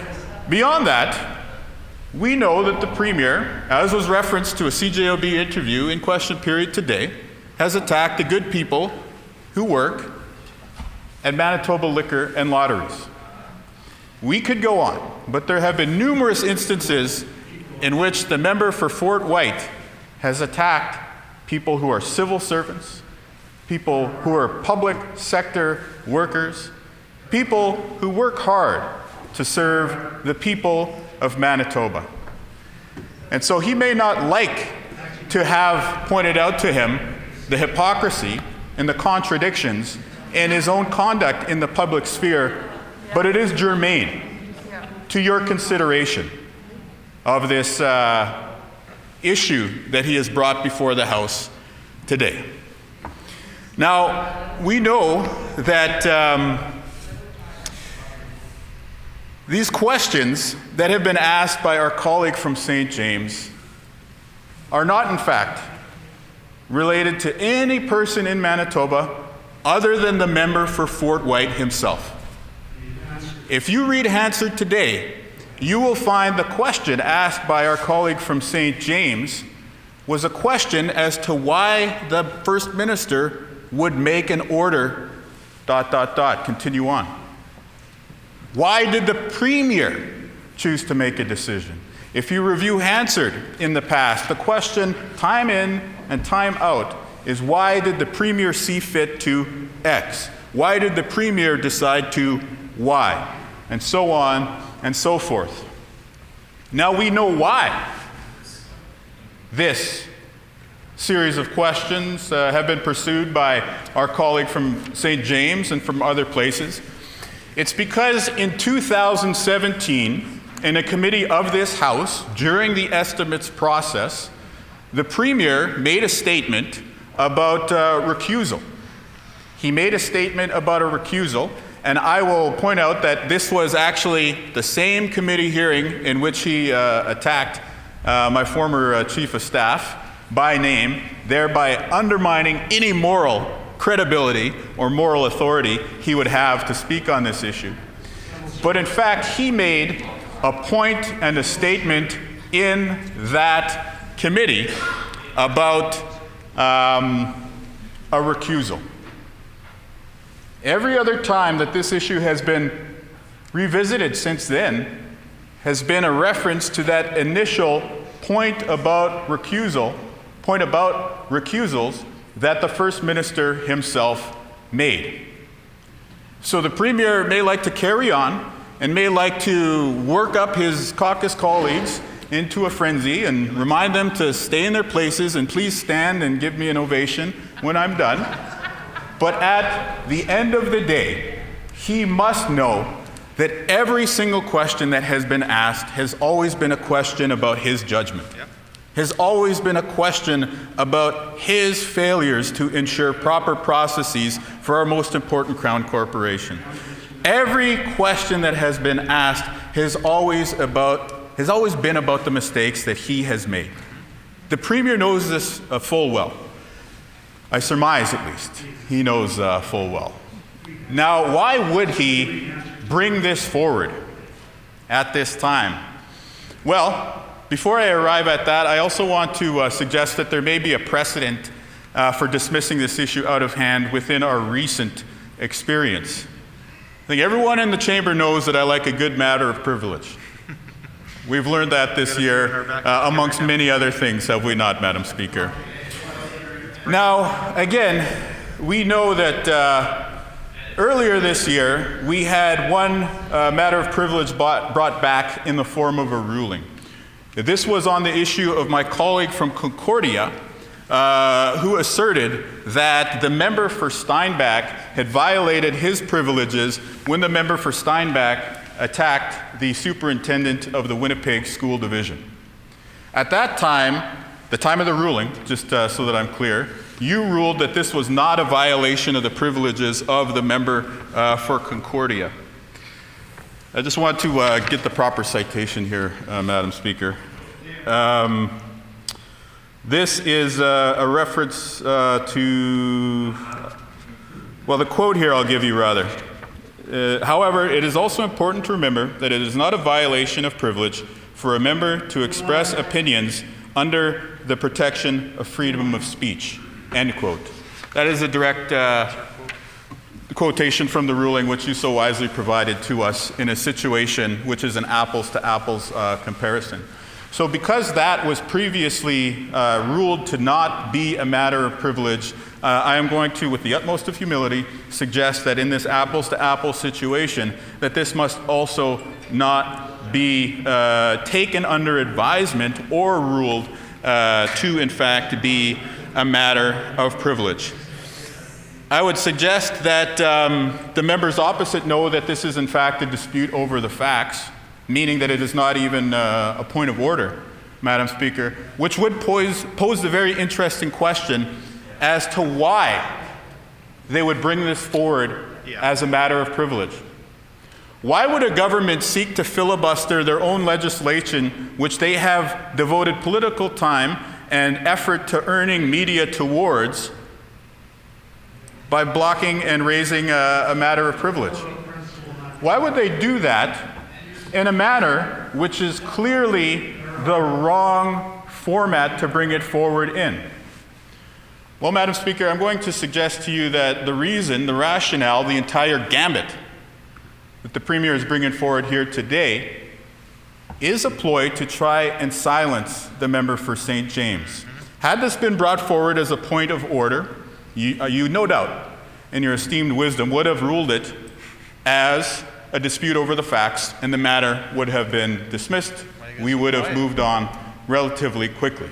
everyone quiet over there? However, we know that when a matter of privilege is taken under advisement by a speaker such as yourself or any of the esteemed speakers in any legislature or parliament, that matter is no longer subject to debate by members. That question, that topic, that issue can no longer be the subject of questions in question period. It can no longer be raised in the estimates or any committee process before the House. That if you were to take this under advisement today, effectively, you would be granting the Premier the ability to evade any sort of questioning in question period, in committee, in estimates, in debate, in any other form that our hallowed democracy chooses to explore the subjects of the day. What are you scared of? And I would suggest to you, Madam Speaker, that would do a disservice to the people of Manitoba today who endeavor to ascertain the truth about this government's failings when it comes to Manitoba Hydro. But it would also do a disservice to the people of Manitoba for years to come. Because all of a sudden, and you heard it at the end of the Premier's speech there, where he effectively said that when a government denies something, it should therefore be off limits for the opposition to explore afterwards. If this matter were to be taken under advisement today, we would effectively see a template being granted to governments both today and into the future by which they could avoid accountability in this chamber. And I would point out to the members opposite that would be a matter of privilege. That would be a violation of the rights of the members of this House. That in fact, if that situation were created, then not only would the right to freedom of speech for our colleague from St. John's be violated, but in fact the privilege of all members to be able to come into this place and with open hearts and open minds to be able to explore the issues that confront Manitobans, that would be compromised. And so just to sum up what I am saying here is that what the Premier is up to is that he is trying to implement a cover-up of his own actions, a cover-up of his own decisions, and a cover-up which would effectively stifle the opposition's important work of asking accountability for his own agency when it comes to Manitoba Hydro. But again, if this were to set a precedent to any other issue across government, Madam Speaker. So again, there are questions here which may rightly be considered disputes over the facts. There are questions here which might rightly be fodder for question period. There are questions here which might rightly be considered topics to explore in the estimates process. But this is clearly not a matter of privilege. Privilege is the ability to ask questions in this chamber. Privilege is the ability to speak freely in this chamber. Privilege is the ability to show up as an MLA and to represent the interests of the people of Manitoba, even if it makes the government uncomfortable. No, especially if it makes the government uncomfortable, Madam Speaker. And so again, this is a very, very serious issue that the Premier has chose to try and pull off here today. It is not a matter of privilege. What in fact the Premier has done today is he has brought forward this set play, this prepared statement, in an effort to try and intimidate our colleague from St. James from continuing his line of inquiry. I can tell you that it may be a little bit anxiety-provoking when you have to ask a question in government and there's the heckling from the members opposite. I would suggest that the anxiety increases when there's, even more stakes raised. But for the Premier to devote so much of his personal time, attention, and mistaken energy to this gambit which he has attempted here today, I can tell you that very likely it is causing more anxiety for the member of St. James, for other members to be able to do their important work. And that is a real matter of privilege. So again, not a matter of privilege. Privilege is only enjoyed by members.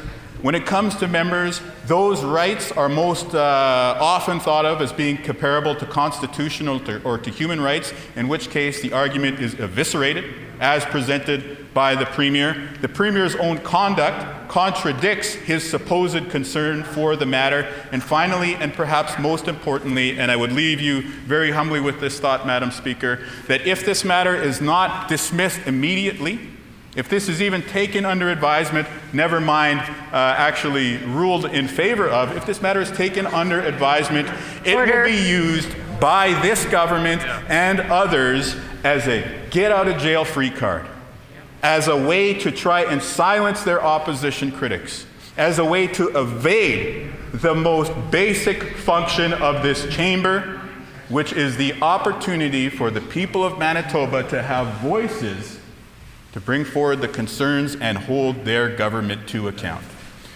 So with those statements made, Madam Speaker, I would ask very humbly that you not only rule that this is not a matter of privilege, but you do so without delay and do not take the matter under advisement so that we can continue on with our important work, whether that be paid sick leave, whether that be standing up for seniors in personal care, or whether that be keeping Manitoba Hydro and all subsidiaries public for now and forever.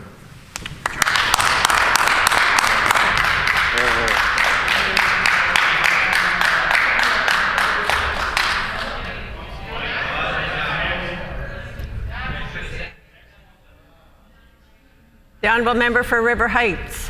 Yes, Madam Speaker, I have a few brief comments on this matter of privilege. First of all, I would concur with the Leader of the Opposition that this wasn't a matter of privilege because there was no motion attached to it. Second, I think if you look carefully at the many previous precedents which have been set both by yourself and many other speakers, that you will find that this does not constitute a matter of privilege. And I would ask, Madam Speaker, that when you do so, that you look at the words of the Premier when he was Leader of the Opposition with respect to civil servants. This was an important issue which was raised, and it is important now to consider both sides of this coin. I would also like to remind members, all members, of the words of the MLA for St. Boniface, who spoke recently in this chamber, to emphasize the importance of democracy and the importance of all of us in being careful in what we say as to its accuracy. It is something that we all need to consider when we speak in this chamber. The credibility of all politicians is at stake, and it is undermined when inaccurate facts are presented by MLAs. When it comes to senior civil servants, I think it's really important that we make a distinction between individuals who have come up through the ranks of the civil service, who have served people from premiers of more than one political party, and have done so with great credit to themselves and to others in the government. These are individuals who have demonstrated the ability to work in a nonpartisan fashion for the benefit of all Manitobans. In contrast, there are from time to time direct political appointees to very senior levels in the civil service. And those political appointees need to have some accountability because they are not familiar, they have not demonstrated the ability to be nonpartisan, and it is very important that there be some accountability by the Premier in terms of who he chooses to bring in as a senior bureaucrat, in part because those individuals may have a previous track record of partisanship or of actions which are important in terms of being able to evaluate that person's performance in the position, in a senior civil servant's position. And lastly, I would say, and the other thing about the appointment to high levels of senior civil servants is that at a time when there is a lot of austerity, there have been a lot of cutbacks, there needs to be some accountability in bringing in people from the outside and giving them very high salaries and salary raises at a time when many people are seeing their salaries decrease and the reductions in expenditures. The last point I would make is that we have seen, as an example in Ottawa in the last couple of years, where senior civil servants have come before parliamentary or legislative committees. And we have, in fact, senior civil servants come in public accounts and in other areas.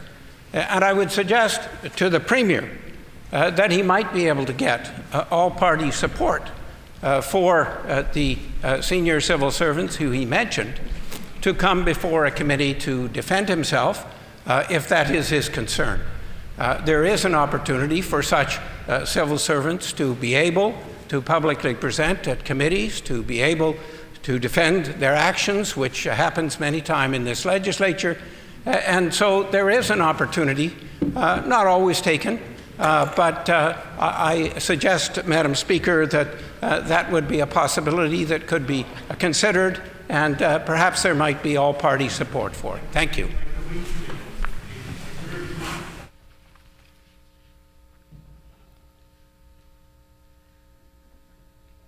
Order, please. A matter of privilege is a serious concern. I'm going to take this matter under advisement to consult the authorities and will return to the House with a ruling. The Honourable Leader of the Official Opposition on a point of order. Thank you kindly, Madam Speaker. And I'm just seeking clarity for my own education process as a parliamentarian, but I was under the understanding that a matter of privilege needs to have a motion. So I'd like to understand just why there needs to be a motion. Why you can't just dismiss it out of hand without a motion, because it's not in the proper form. So this is a question around the rules, just to be clear. Again, everyone knows I like a good matter of privilege, and we saw time and time again that we were required to bring a motion before the House before it could be taken under advisement. So I just want to seek clarity as to why in this instance there was no motion required. Thank you so much. Well, the Honourable First Minister on that same point of order. Yeah, I'd be happy, Madam Speaker, to give clarity to the member's request by adding the words at the end that are appropriate to put in a motion form. I thought it was implicit. I thought it was implicit in the comments that it was a motion I was bringing, and I said it in the intro. Order. I said it in the introduction to my comments, Madam Speaker, but I can say it again if the member wants. I'm bringing a motion forward to ask it to be considered as a motion of privilege.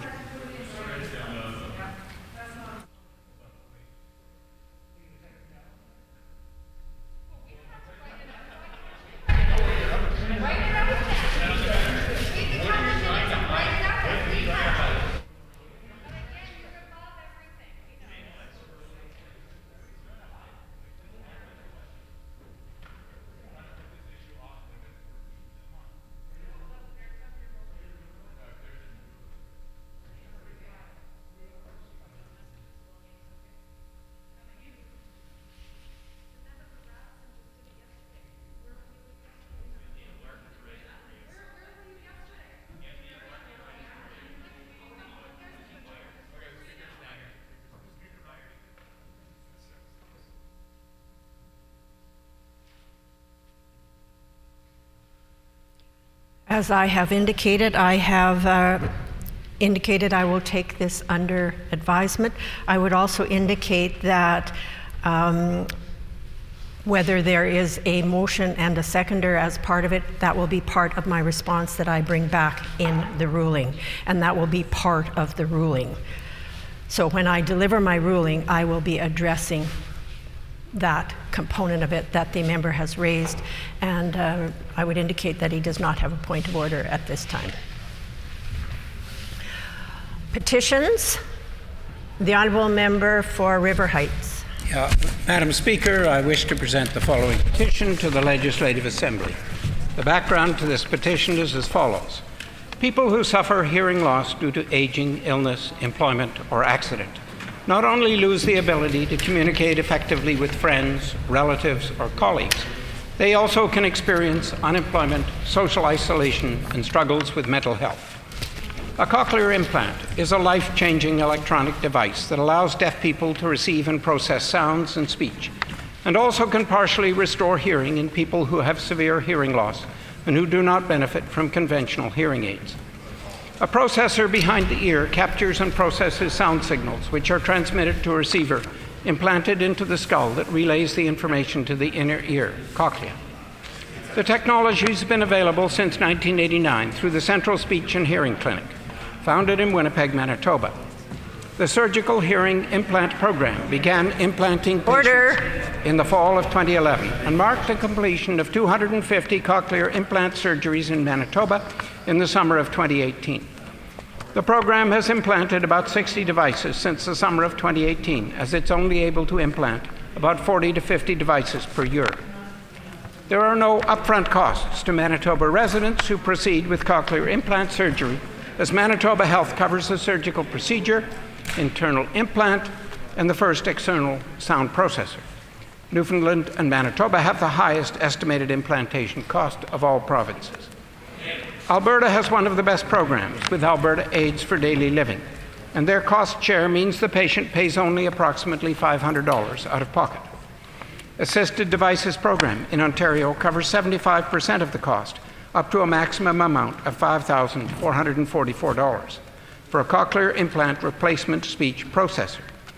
The BC Adult Cochlear Implant Program offers subsidized replacements to aging sound processors through the Sound Processor Replacement Program. This provincially funded program is available to those cochlear implant recipients whose sound processors have reached 6 to 7 years of age. The cochlear implant is a lifelong commitment. However, as the technology changes over time, parts and software become no longer functional or available. The cost of upgrading a cochlear implant in Manitoba of approximately $11,000 is much more expensive than in other provinces, as adult patients are responsible for the upgrade costs of their sound processor. In Manitoba, pediatric patients under 18 years of age are eligible for funding assistance through the Cochlear Implant Speech Processor Replacement Program, which provides up to 80% of the replacement costs associated with a device upgrade. It is unreasonable that this technology is inaccessible to many citizens of Manitoba who must choose between hearing and deafness due to financial constraints, because the costs of maintaining the equipment are prohibitive for low-income earners or for those on fixed income, such as old age pension or employment and income assistance. We petition the Legislative Assembly of Manitoba as follows: to urge the provincial government to provide financing for upgrades to the cochlear implant covered under Medicare, or provide funding assistance to the Cochlear Implant Speech Processor Replacement Program to assist with the replacement costs associated with the device upgrade. This petition is signed by Bill Sanderson, Deb Butler, Dexter Kowalchuk, and many, many other Manitobans. Thank you. In accordance with our Rule 133, Bracket 6, when petitions are read, they are deemed to be received by the House. The Honourable Member for Elmwood. Madam Speaker, I wish to present the following petition to the Legislative Assembly. The background of to this petition is as follows. Number one, the provincial government plans to close the Dauphin Correctional Centre, DCC, in May 2020. Number two, the DCC is one of the largest employers in Dauphin, providing the community with good family-supporting jobs. Number three, approximately 80 families will be directly affected by the closure, which will also impact the local economy. Number four, as of January 27, 2020, Manitoba's justice system was already more than 250 inmates over capacity. We petitioned the Legislative Assembly of Manitoba as follows: to urge the Minister of Justice to immediately reverse the decision to close the DCC and proceed with the previous plan to build a new correctional and healing center with an expanded courthouse in Dauphin. And this petition has been signed by many, many Manitobans.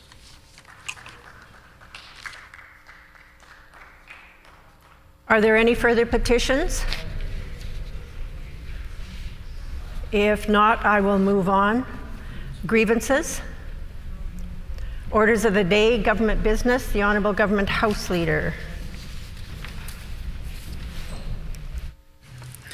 Thank you, Madam Speaker.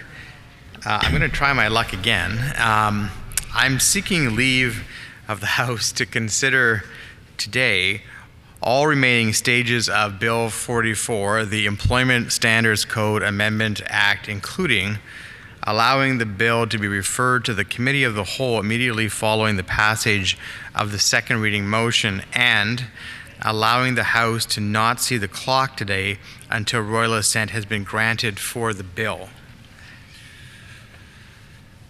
Is there leave of the House to consider today all remaining stages of Bill 44, the Employment Standards Code Amendment Act, including allowing the bill to be referred to the Committee of the Whole immediately following the passage of the second reading motion, and allowing the House to not see the clock today until royal assent has been granted for the bill? Is there leave? Leave has been granted. The Honourable Government House Leader. Thank you, Madam Speaker, and I thank the members of the House for the leave granting. Could you please call then for second reading Bill number 44, the Employment Standards Code Amendment Act? I will now call second reading of Bill number 44, the Employment Standards Code Amendment Act. The Honourable Minister of Finance.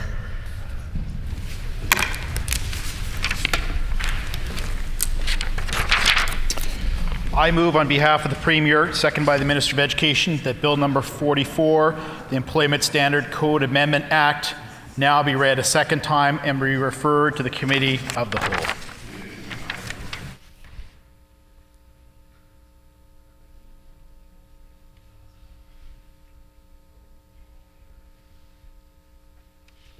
It has been moved by the Honourable Minister of Finance, seconded by the Honourable Minister of Education, that Bill number 44, the Employment Standards Code Amendment Act, be now read a second time and be referred to a Committee of the Whole. The Honourable Minister of Finance. Thank you, Madam Speaker. I'm pleased to rise to provide comment on this very much important bill. Since early on in the pandemic, our government has been a vocal advocate for a national paid sick leave program for workers affected by COVID-19. Providing workers with paid leave is an essential step in helping reduce the spread of the virus and relieves workers from having to make a difficult choice between earning a paycheck and protecting the health of themselves, their families, as well as their co-workers, Madam Speaker. We are pleased that the federal government has responded to calls for a national sick leave program, and we're now making changes to the Employment Standard Code to ensure that all workers, Madam Speaker, all workers in Manitoba who are eligible for the new Canada Recovery Sickness Benefit and Canada Recovery Caregiver Benefit can take job protective leave in absence to access these important benefits. While Manitobans are already entitled to job protection leave for a variety of COVID-19 related circumstances under legislation we passed in April, the proposed amendments will ensure that there's no gaps between our code and eligibility requirements for the new federal benefits. Specifically, we are adding job protection coverage for workers who need to be absent from work because they have an underlying condition and are receiving treatments and have other illnesses that make them more susceptible to COVID-19. We are also adding some flexibility to make adjustments to the code's public health emergency leave provisions through regulations, Madam Speaker, as we know that the pandemic is constantly evolving, and that gives us some ability to adapt to new circumstances as needed. We consulted with the Labour Management Review Committee on this proposed legislation, and we're pleased that the committee is supportive of the changes, and I'd like to thank them for their input. Thank you, Madam Speaker.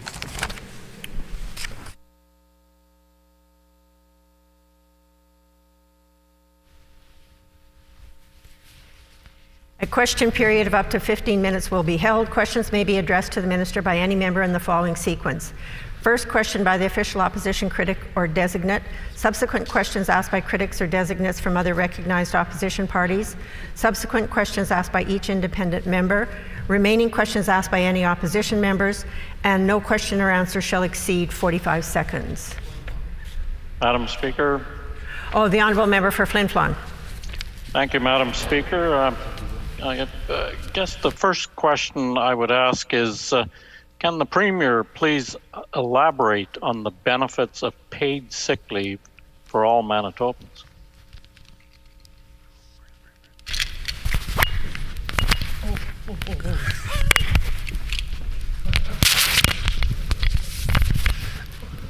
The Honourable Minister for Finance.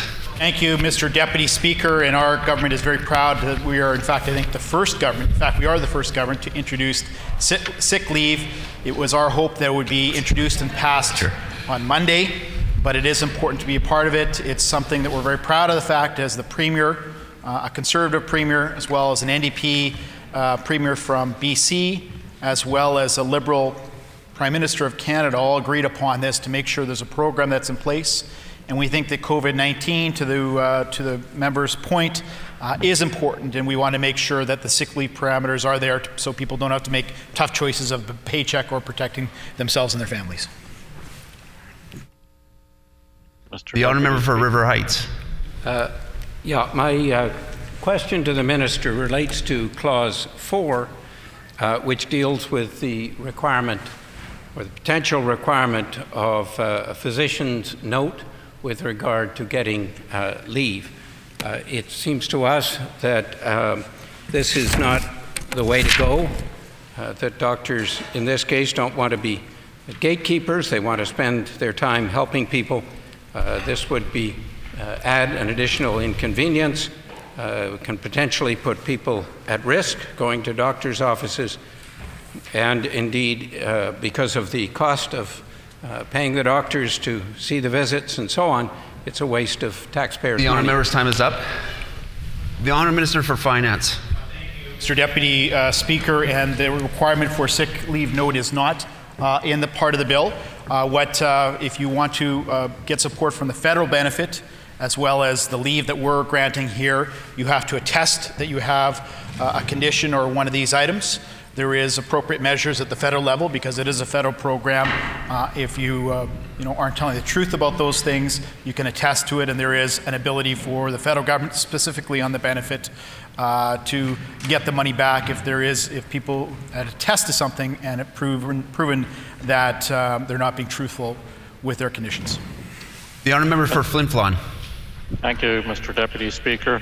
So that was something that we explored a little bit during the bill briefing, was that if an employer decides that someone isn't really in need of these benefits, they can be disciplined, they can be fired, they can be not paid, and the worker would have to go to the labor board and somewhere down the road get reinstated, get their wages paid.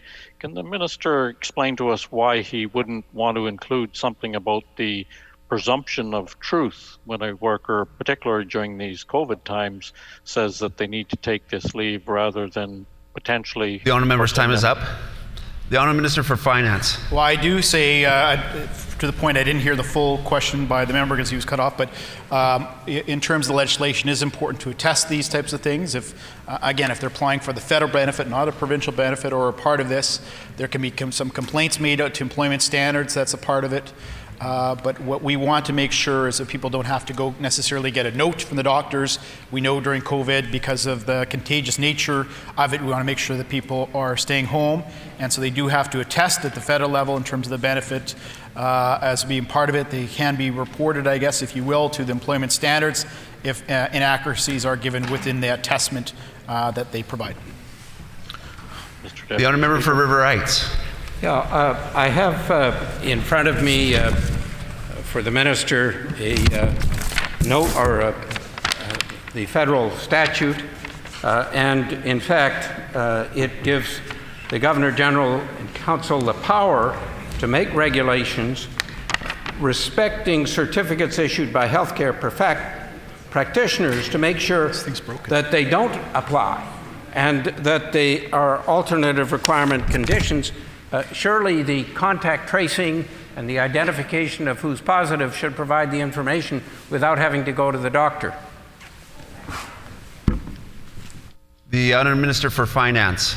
Well, I can't speak to the specific benefits of the federal program because it is a federal program. I can tell you there is checks and balances that are put in place in terms of that respect. I believe from the federal level, although it's not a provincial program, the benefit program, if someone attests to something, it's found out later on that it's not truthful, there is an ability for the federal government, probably through the income tax system, to get that money back, in fact, double that amount. So let's say an individual gets $1,000, maybe 2-week leave for that, and it's deemed to be something that is not truthful, there is an ability for the federal government to get that benefit back.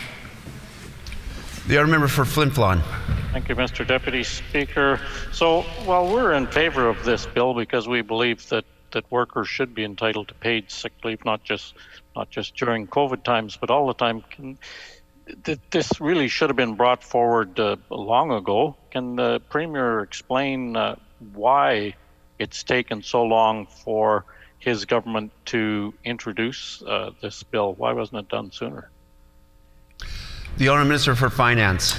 Well, the member did vote on the parameters that we introduced in April. I'm assuming he was there for the vote. So that parameters was in place. What this legislation does, it changes as there was an agreement between the federal NDP and the federal Liberals to expand the parameters of why someone would be off to include things like higher risk factors that's there. The paid sick leave is something that our Premier and an NDP Premier from BC and a Liberal Prime Minister agreed to in the Safe Restart Agreement that was negotiated between the federal government and the provincial governments. And we're very proud of the fact that we're the first government to introduce sick leave parameters. It was our hope that we would have it passed by Monday, but that wasn't meant to be because we had obviously one of the parties blocked the legislation. The Honourable Member for River Heights. Yeah, to the Minister in follow-up. It seems to me that the government has identified everybody who is COVID positive by test, that the government has put in place a contact tracing system so that anyone who is a contact is identified, and surely this can be the system that would identify people who are infected by COVID-19 and people who are contacts who are being asked to self-isolate. So the government has a very easy system to do this analysis that's probably a lot more robust, in fact, than going to a doctor's office and requiring all this extra work. The Honourable Member for Finance. Well, I think I did cover that off, but I do want to make sure I've got the right wording for the member on the record. So employers must demonstrate to employment standards that they didn't punish a person because they took the leave. The onus is on the employer. The onus, again, is on the employer to show that they didn't contravene the code. So it is in place. We think the appropriate levels and checks and balances are there. At the federal level, again, someone needs to attest to that. So it's an emphasis, and no other province has that note component that's there because we know how contagious COVID-19 is. So we think the parameters are in place. There is some checks and balances to make sure. There is also an ability to do some additional regulations if there is some concerns on either way. The Honourable Minister, time is up. The Honourable Member for Flin Flon. So how will government promote and advertise that paid sick leave is available for all working people in this province? The Honourable Minister for Finance.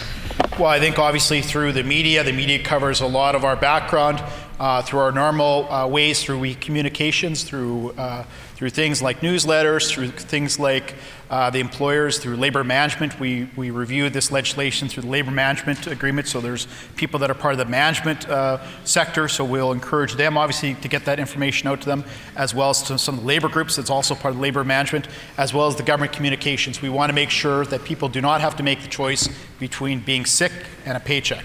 And we want to make sure they're protected. So in every means possible, we're going to communicate this to make sure employers and employees know of the rights. The Honourable Member for River Heights. My question follow-up for the Minister is this. we have called and in fact written to the Premier suggesting that individuals who have a second period of quarantine be covered for that second quarantine, because currently it is only for one period of quarantine or self-isolation for 10 days. But there will undoubtedly be individuals who have to quarantine or self-isolate for more than one occasion. In fact, I know of such an individual. Will the province put up the funds so that there could be, when it happens, a second week of isolation needed? The honourable member's time is up. The honourable Minister for Finance. Very much, and so as mentioned, this is a federal program that was established through the Liberals in Ottawa, through NDP premiers, all premiers across the country. That is a program that was established through that Safe Restart Agreement. That's a part of it that's there. We know infection times are anywhere between 10 to 14 days. It's not a provincial benefit program, so I would suggest to the member that if that is an important clause that he'd like to, then he has some discussions with Ottawa in respect to that. I think that is important. I would say in terms of the caregiver benefit, it's over a half a year, 26 weeks that someone can apply for. That is a long period of time, over a half a year. The EI system, depending on criteria, would be open to someone after that, but that is a federal program, so asking your federal colleagues would be a better place. The honourable minister's time is up. The honourable member for Flin Flon. Thank you, Mr. Deputy Speaker. So you've talked a little bit about what would happen if a worker was sick for longer than a 2-week period. And during the bill briefing, we very specifically asked you if a worker could apply more than once, or if there was a time limit, if they could reapply if they weren't ready to return. And what your people had said at that time, if you're sick more than once, you can apply more than once, and no restriction on length of time. So this seems to be somewhat different than what we were told during the bill briefing. Could you clarify that? The honourable Minister for Finance. Yes, I would be able to clarify that. Number one, it is a federal benefit program. So that is between the federal government in terms of the criteria for the program. I can tell you that we do allow leave more than once. That's at the provincial level, and that's what we're talking about here again, providing leave. That has been in place since April for 2 of the parameters. The only thing that has changed is additional criteria that was established at Ottawa, that we need to make some leave parameters as a part of it. So for it's an unlimited amount of time that you could take off, and you are able to apply for it a second time at the provincial level. The benefit is something that the federal government would have to decide to in terms of the benefit portions. They're handling that. The honourable member for River Heights. Yeah, the minister has emphasized that this is a federal program, and it's my understanding, and maybe the minister can correct this if I'm wrong, that all the funds flowing to people through this program will be coming from the federal level, and that the only funds that the province will be spending is on the communications effort around this program. Is that right? The honourable Minister for Finance. There was an agreement between the Prime Minister and all the premiers in the country in terms of the sick leave parameter. Our premier here in Manitoba was a leader in terms of promoting the sick leave portions of things. It was included a part of the Safe Restart Agreement with the federal government. There are significant amounts of money that we are investing. In fact, the Parliamentary Budget Office suggests that we're second or third amongst the provinces that's a part of it. A part of this agreement, what we're debating here, is providing leave, which is still already open. There's one parameter that was changed in terms of if you have risk factors, you'd be able to apply for leave here.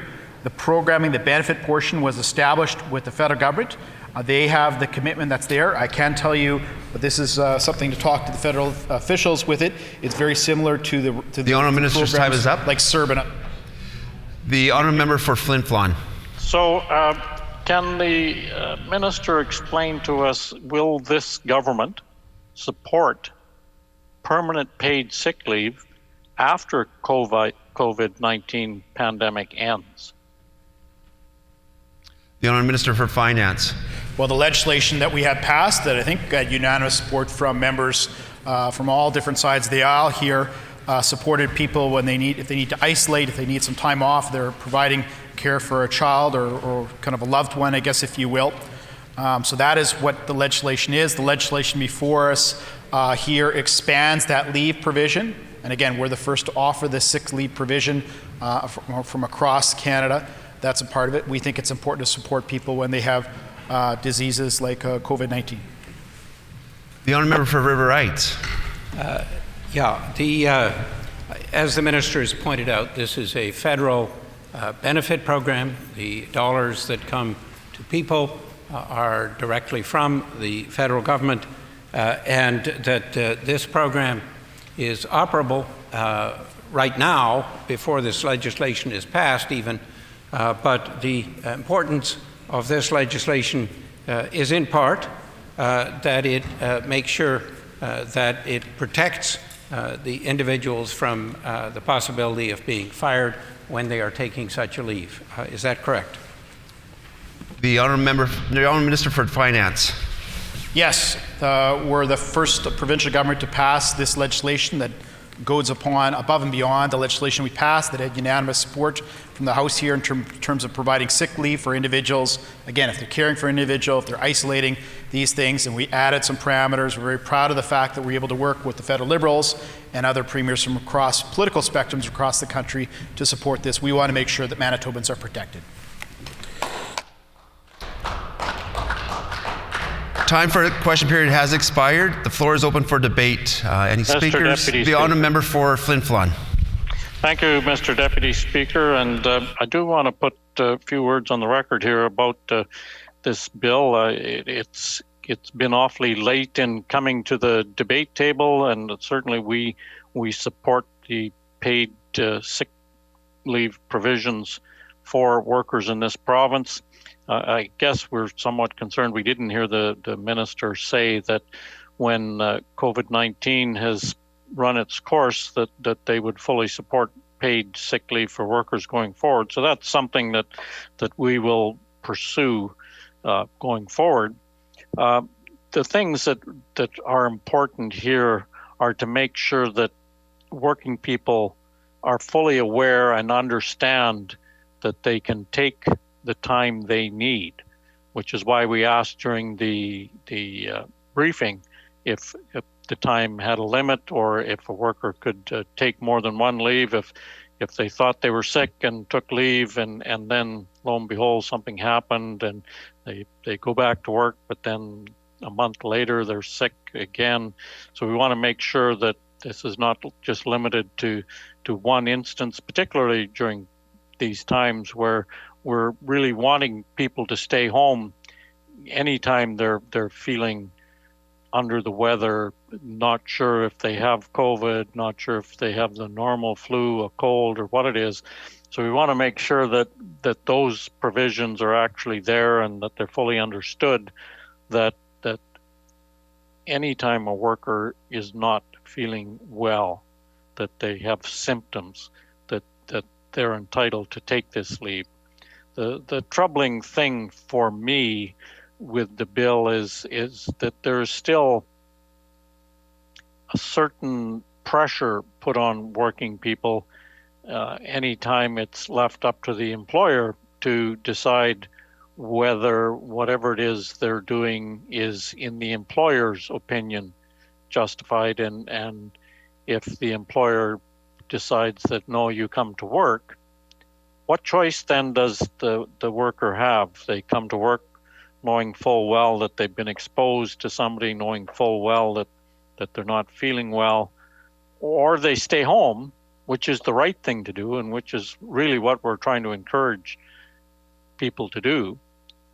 But then the employer decides, well, I told you I didn't believe you, so I'm not paying you, I'm going to fire you. Well, then that worker has to go to the labor board and take however long that process takes before they get paid, they get reinstated. So there's still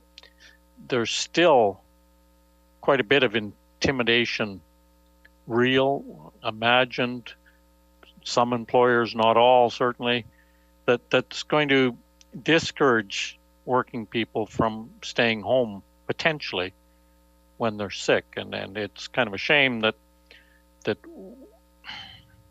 as a government, they've decided that we'll trust employers, but we won't trust workers, which, if another circumstance,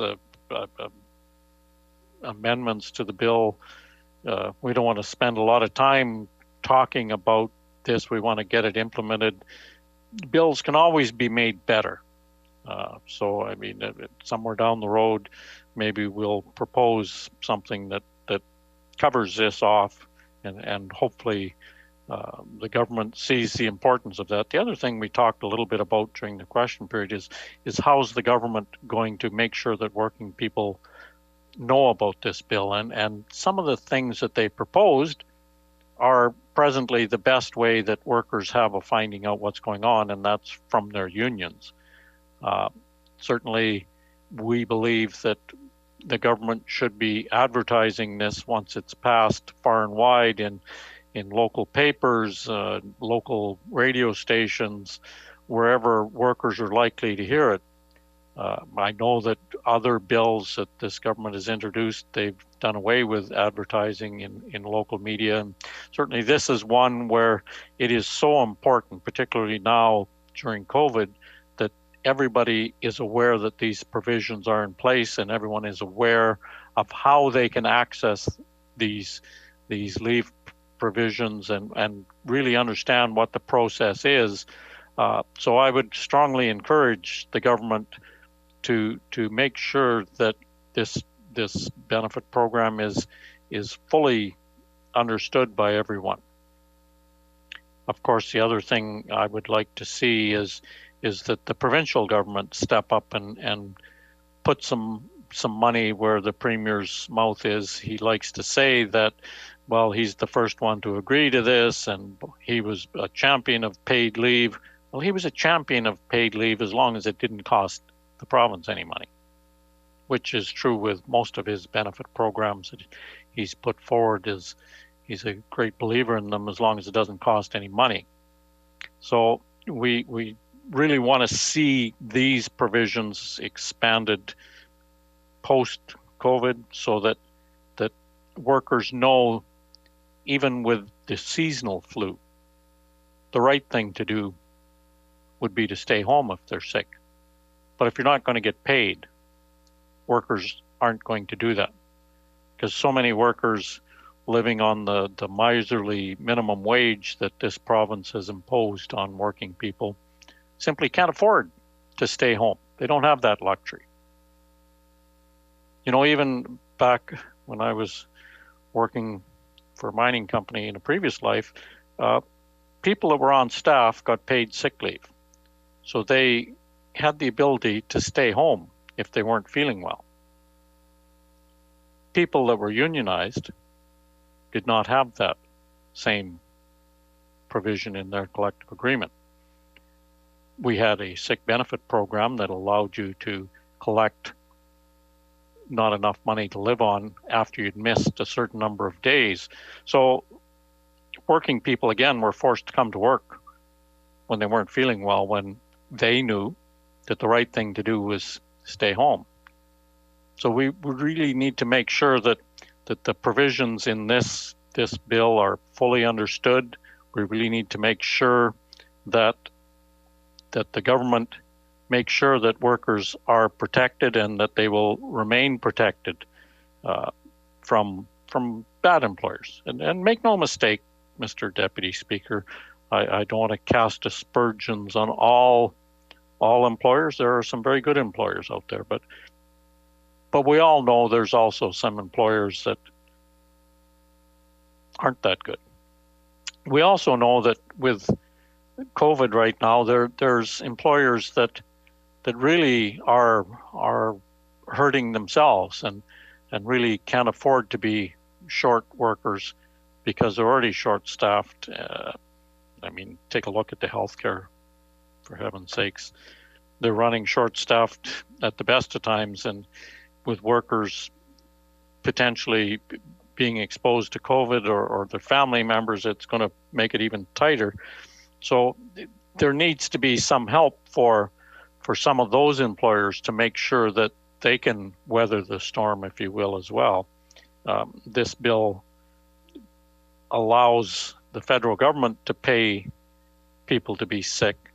I'm not sure that it's going to help in some small workplaces where where they don't have sufficient staff to cover staff shortages. So that's another piece to the puzzle that so far this Pallister government hasn't really taken to task and figured out how to address that. I mean, they've certainly attacked workers that were taking the federal benefits and staying home previously. They've accused them of being lazy and done everything in their power to get people back to work, which sometimes sends the wrong message, right? That people needed to get back to work, whether they were sick or not, whether they were ready or not, whether they had a sick child at home, whether they had so many other things that were preventing them. The whole messaging from this government was sending the wrong message to those people. And now when we see the numbers of COVID cases spiking and going up every day, we really need to make sure the government is sending the right messaging out. That if you're sick, stay home. If you're sick, stay home, and we'll make sure that you can afford to stay home. So the federal government has done part of that. They've provided this benefit to working people, but it's really time for the province to step in and step up and do their part to help working people in this province. I know they've really wanted to attack labor at every chance they've got, right from the time they got elected, and every bill that they've introduced shows less respect for workers.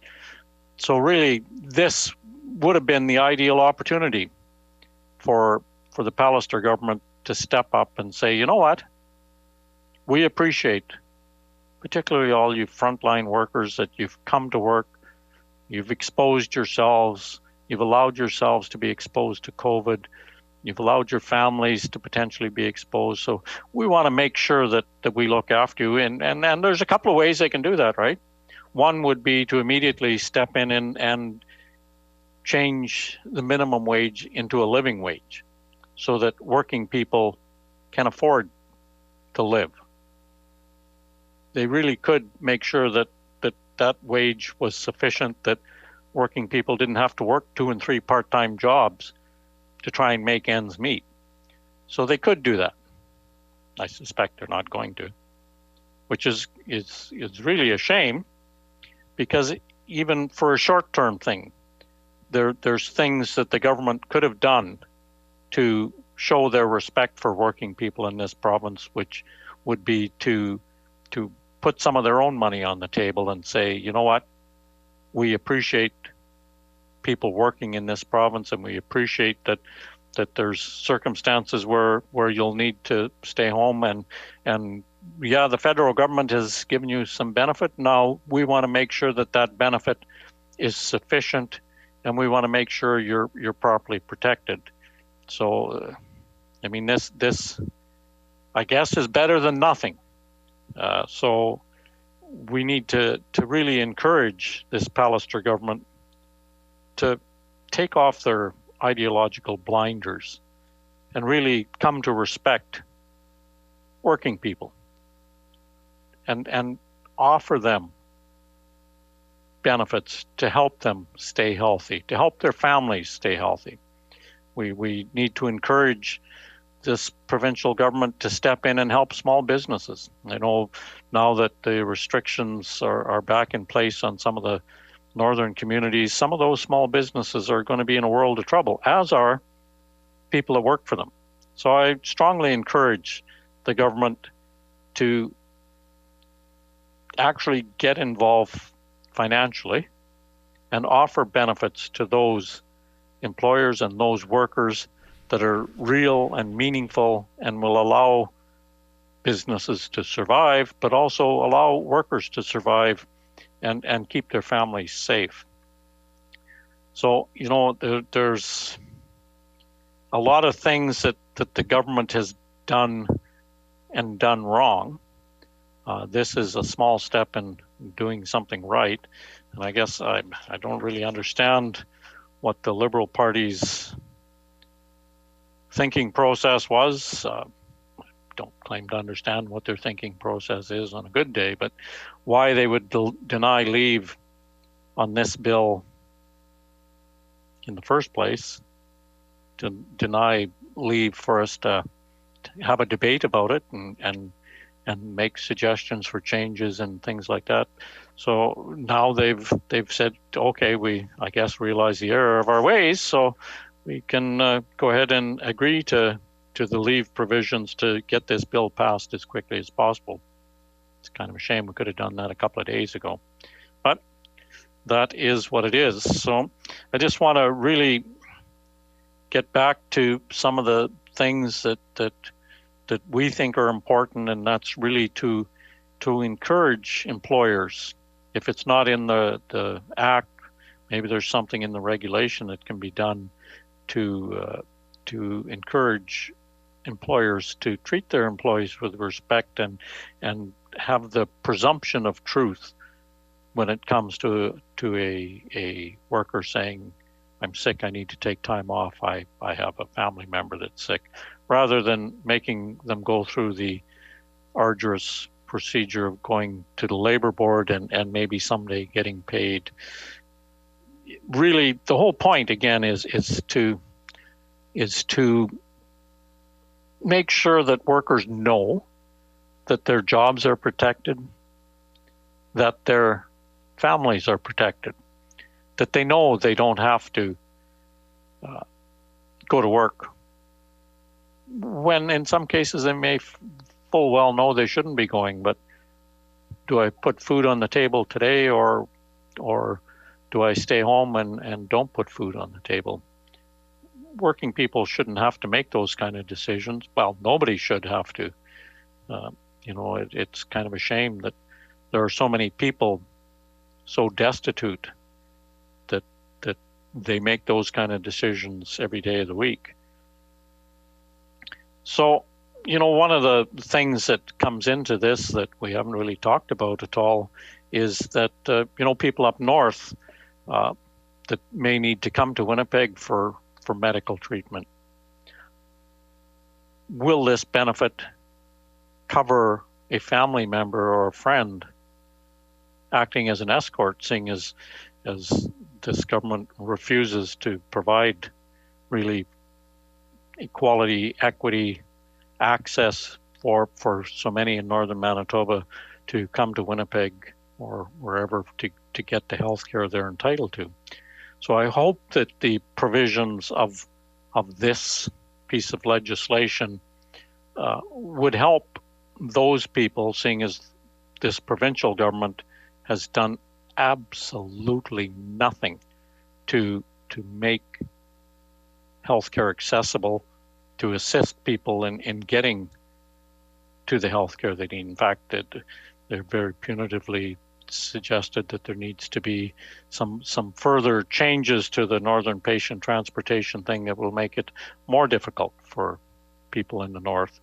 So if this bill doesn't help a family member take time off to act as an escort, whether it's COVID related or not, because there's so many seniors that travel to the South for the medical care they need, and we need to make sure that this is going to cover them off for that.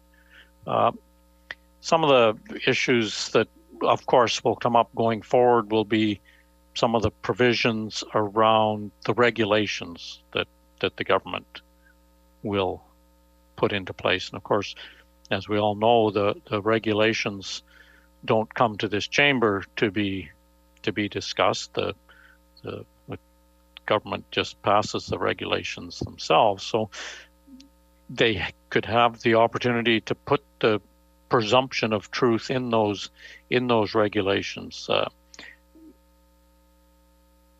The bill, as it's presently structured, says at some point there'll be a regulation that will pertain to conditions that might apply. So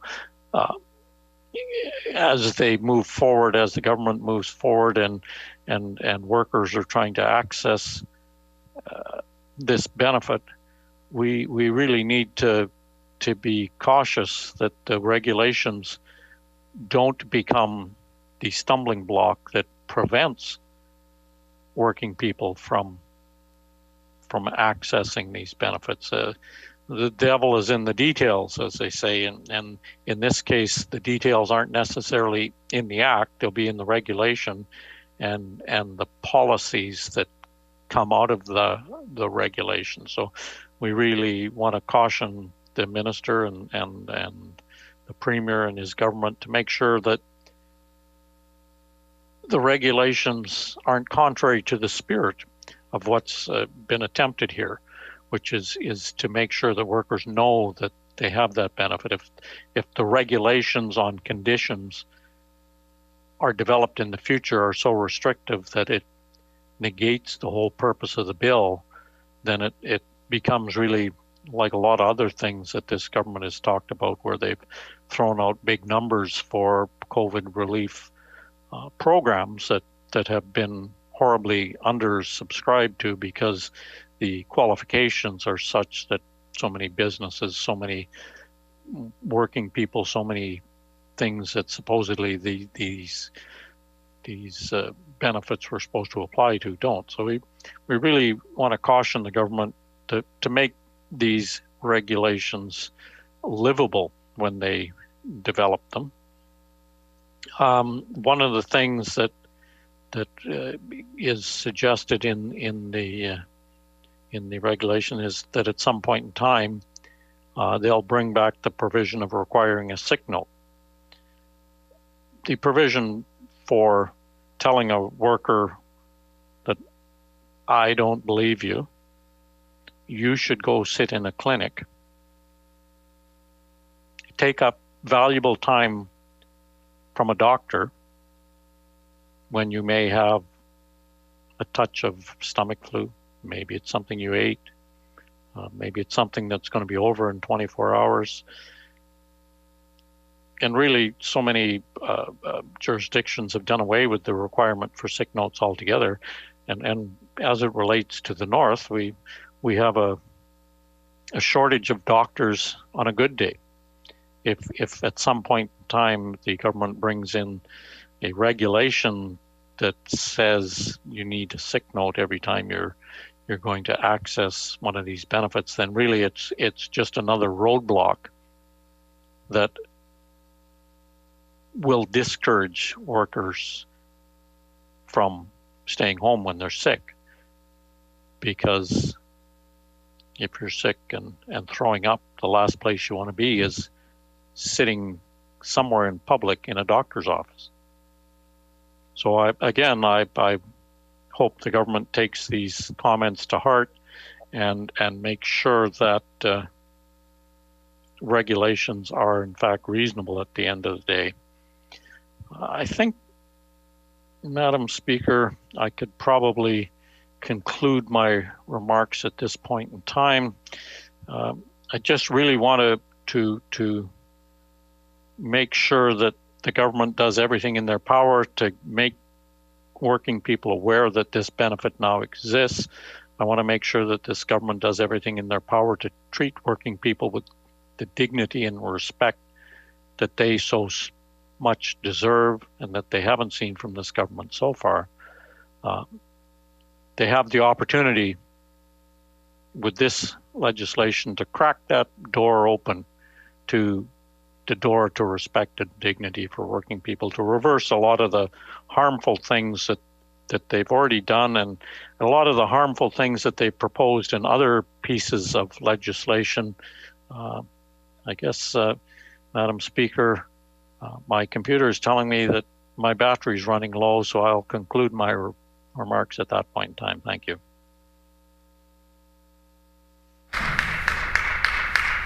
The Honourable Member for River Heights. Madam Speaker, I rise to speak on this bill. First of all, I want to say we're pleased to support this legislation. We're going to ask at committee stage for some changes. We believe that, as the Minister has acknowledged, that it needs to be clearly understood that this is a federal benefit program and that this bill provides the potential for an employee to take a leave if the employee is more susceptible to COVID-19 because of an underlying medical condition, ongoing medical treatment, or other illness, and that in fact the leave for reasons around COVID is already there, and so this is an important extension, but it is not the all-encompassing bill that some have tried to suggest it is. It is an important supplement to the federal program, or it goes along with it, and we thank the federal government for the measures that they have put in place to provide the funding, support, and the benefits for people who have to take a leave because of the COVID infection, or, as I've talked about, because of other medical conditions. And this may be a leave because the individual is infected, or because the individual has to quarantine because they are a close contact of somebody who's been infected. And the benefit of this overall is going to be that we have people not hesitating to take a leave from work if they are infected, and hopefully this will decrease the number of people who are at work with infections, and it will enable us to reduce the number of COVID-19 infections in Manitoba as one piece of what needs to be done. Those who are interested in some of the aspects of this bill and what happened on Monday should read an article by Tom Broadbeck in the Winnipeg Free Press, which clarifies some of the political machinations. I'm not going to get into that. What I am going to say is this, that on Monday, we were presented with a bill, told it was going to be introduced, asked to give leave to have the bill introduced, which we gave. The bill was introduced at first reading. We were informed that there would be a bill briefing at 2:30, and even while that bill briefing was going on at 2:30, we were asked to give leave to push this bill all the way through that day. And the leave was necessary because, in fact, we were not following the normal procedures. We were rushing a bill through before it had been very carefully looked at, something we should be doing as MLAs, and we would be interrupting the throne speech on Monday for an additional day, and that also required special leave. So, Madam Speaker, we said no to the fast track on Monday so that the throne speech debate could be completed, which it was yesterday with the vote, and so today here we are ready to support this bill going all the way through. The Manitoba Liberals are, as I said, strong supporters of making sure that workers in Manitoba are able to get leave and be able to get the federal benefit. There are options that the province could have, and we have encouraged them to do so, but it doesn't look like they will. The federal program for somebody with COVID, for example, would provide 10 days paid leave, and we've suggested that the province could come in because some people will have to self-isolate or quarantine a second time or maybe even a third time. The province could help by ensuring that those periods are funded, but it looks like the province is not ready to do that.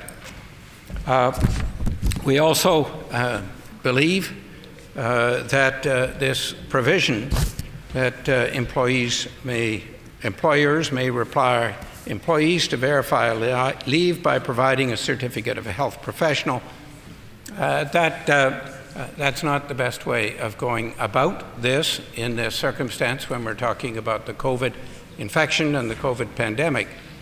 Clearly, in this circumstance, it's not a useful or particularly helpful to have people going to doctor's offices to get this certificate. If they are sick with COVID, they should be self-isolating instead of going to doctor's offices. Indeed, this is a waste of the doctor's time, and it is potentially putting individuals at risk. So it is inconvenient, it is a waste of time, a waste of dollars. There's a far better way, as I have suggested earlier on in the question period. The government, through its health programs, is identifying every individual who tests positively in Manitoba for the COVID-19 virus, and it is also doing extensive contact tracing. It is amassing a considerable database, and that database would have the information that it would be needed for the government to verify that the individual had COVID-19 or was a close contact, and was being asked to quarantine. There would, where there's a dispute with the employer, be a need for a request for the employee to provide the access to the medical record, but I think most employees would be fine in terms of providing access as to proof from this database that they had either the COVID infection or were required to quarantine. So I think that this is a very feasible approach that would be much more rigorous and much more effective than asking all the doctors of Manitoba to be corroborating whether or not people have COVID-19 infections and whether or not they were asked to quarantine, and the latter is probably not information that they would have access to in any event. So I suggest that there is a much better way than Clause 4, which the government should use, and that we will be asking for Clause 4 to be dropped at the committee stage. Madam Speaker, I conclude by saying that we are pleased to support this legislation. As I have said, we would like some improvements, which we hope we can get at the committee stage, but we will wait for that, and we will look forward to this passing and getting royal assent later today. Thank you, Madam Speaker.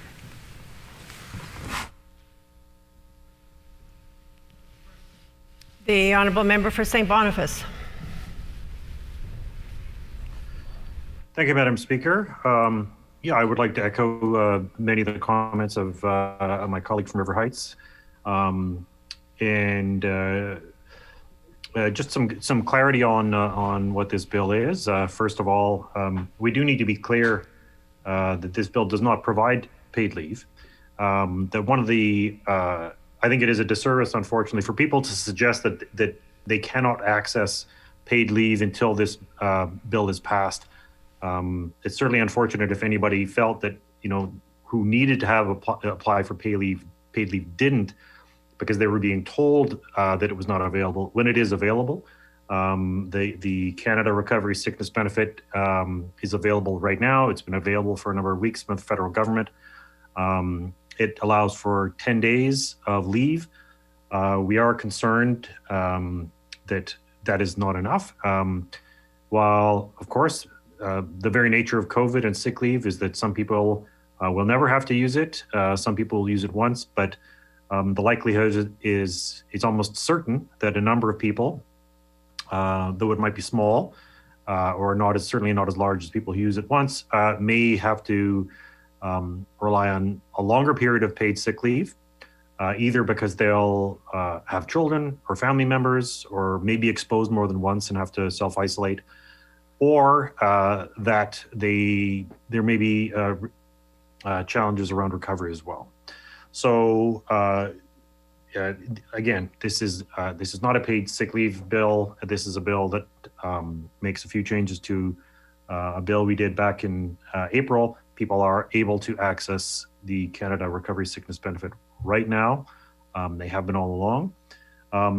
There are, of course, concerns about which the member for River Heights addressed, which we are going to be asking for a change for. The member for Flin Flon actually recognized them. So, and that's the fact that this this bill reintroduces the possibility of asking for sick notes. That was something that was not in the legislation in the spring. This has sort of been brought back in, which is unfortunate. There are a number of problems with it, which is why we're asking for it to be removed. And we certainly hope that we really hope that both government members and opposition members will take this very seriously, for the simple reason that asking for sick notes on the face of it is costly. Lots of doctors have opposed the practice of asking for sick notes. In a pandemic, it's a pointless strain, extra cost on our healthcare system where doctors should be taking care of other people. You'd require people to be asking for sick notes or going to, they might be going to appointments. It doesn't make sense to ask Manitobans or Canadians, especially to be going out in a pandemic, to going to a doctor's office when they don't need to be going just to get a doctor's note. The other is that it doesn't align, that doesn't align with the federal government's current legislation, which says there should not be doctor's notes. And removing this particular clause would save money for the healthcare system. It would reduce red tape, honestly, for individuals and doctors, and it would make people safer. So I think that's something that we can all agree on. I certainly hope that we can that all members will seriously consider getting rid of the sick note portion of this bill. Other than that, I do think that that's important. The fact that we had the day that we had to give us the opportunity to scrutinize the bill, introduce an amendment that will actually be able to improve it, and as we said, save money, reduce red tape, and make people safer, which is something, again, that I think there's something there for everybody, for every Manitoban, and for all of us to agree on. And as to the broader concerns around this is that, again, we were happy to see this bill introduced. The challenges around its introduction were simply that, as the member for River Heights mentioned, it was introduced. It was dropped at 1:30 at the beginning of question period. The rest of us were, of course, absorbed in question period. There was a bill briefing at 2:30, and then an immediate call for leave. We recognize the urgency of these things, but it's also important from the point of view to respect the democratic process, to not rush these things, and to get not quite an opportunity for, it's not a no moment for a sober second thought, but at least the ability and time to scrutinize a bill, see what problems it might have, and I think we did identify those, and be able to offer constructive amendments, which again is something we're looking forward to doing. So. Merci tout le monde. Thank you very much, Madam Speaker, and that'll be the end of my comments. Are there any further members wishing to speak in debate? Is the House ready for the question? The question before the House is second reading of Bill number 44, the Employment Standards Code Amendment Act. Is it the pleasure of the House to adopt the motion? Agreed? Agreed, and so ordered. I declare the motion carried. The House will now resolve into Committee of the Whole. Mr. Deputy Speaker, please take the chair.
Will the Committee of the Whole please come to order?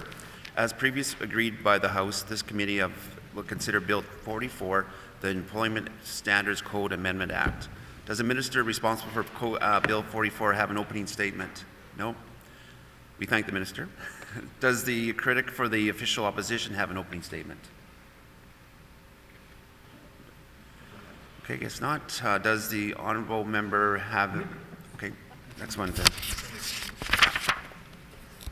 During the consideration of bill, the enacting clause in the title will be postponed until all other clauses have been considered in their proper order.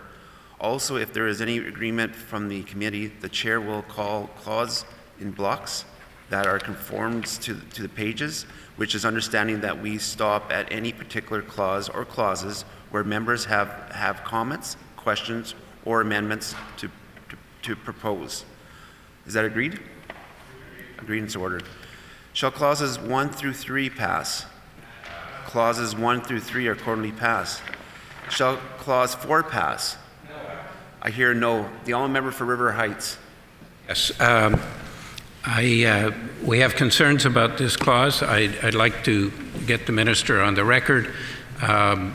Even though this clause says that there may be a requirement under some circumstances for a physician's certificate or medical certificate, the Minister, I think, was indicating to me that he would not, in the regulations, require a physician's note or a physician's certificate.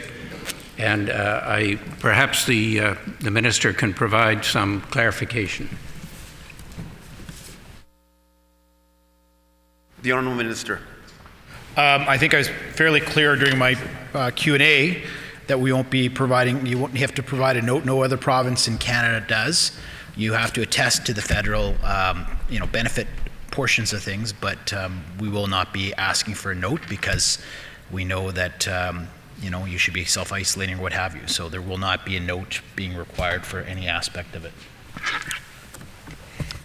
The honourable member for River Heights. Yeah, then it seems to me that this clause as it stands is not necessary because it talks about a physician certificate or medical certificate. It seems to me that, as I have indicated in my remarks earlier on, that the government has the database of who's infected with COVID and who's been asked to quarantine, and that would be a much more effective way to use that database to determine, in fact, if somebody needed to isolate or self-quarantine.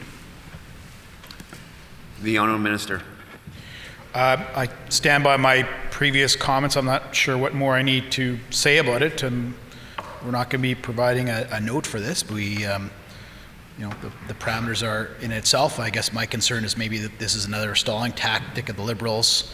Not sure what they don't like about this. We are the first government to introduce legislation across the country. It seems like we've got bipartisan support in respect to that. So I'm not 100% sure if this is a stalling tactic, again, not to pass the legislation. Maybe it is, maybe it isn't. But I think I have answered the question probably 4 or 5 times, and we stand with the clause that's part of the legislation. The honourable member for River Heights. Yeah, I mean, we're not going to stall. We've already agreed to make sure this goes all the way through. We just want very clear clarification on this point, and when we will vote against the inclusion of this section, but of course if the government wishes to put it through, then that is the government's choice. Is the committee ready for the question? The question before is shall clause 4 pass? No. I hear no. So we'll have a voice vote.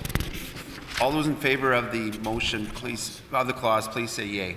Yay. All those opposed, please say nay. Nay. I hear, my opinion, the ayes have it. Clause 4 is accordingly passed. On division. Clause 4 is accordingly passed on division. Shall clauses 5 and 6 pass? Clauses 5 and 6 are accordingly passed. Shall clauses 7 and 8 pass? Clauses 7 and 8 are accordingly passed. Shall the enacting clause pass? The enacting clause is accordingly passed. Shall the title pass? The title is accordingly passed. Shall the bill be reported? Agreed, and the bill shall be reported. Committee rise, call. That concludes the business before the committee. Committee rise, call on the Speaker.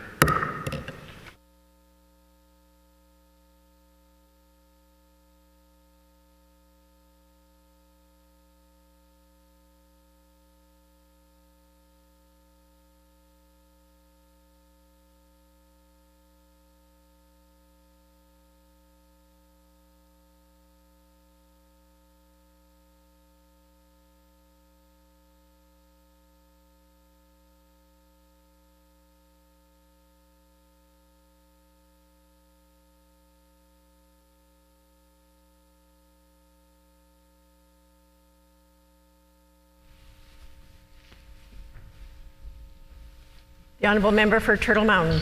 Madam Speaker, the Committee of the Whole has considered the following: Bill 44, the Employment Standards Code Amendment Act, and reports the same without any amendments. I move, second by the Honourable Member from Lac du Bonny, that the report of the committee be received. It has been moved by the Honourable Member for Turtle Mountain, seconded by the Honourable Member for Lac du Bonny, that the report of the committee be received. Is it the pleasure of the House to adopt the motion? Agreed? Agreed, and so ordered.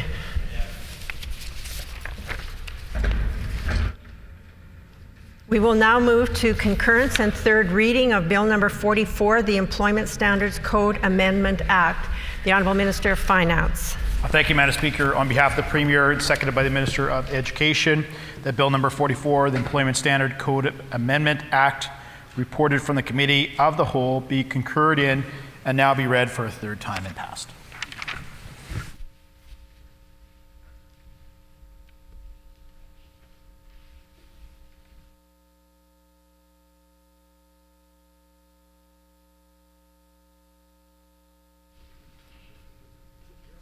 It has been moved by the Honourable Minister of Finance on behalf of the Premier, seconded by the Minister of Education, that Bill number 44, the Employment Standards Code Amendment Act, reported from the Committee of the Whole, be concurred in and be now read for a third time and passed.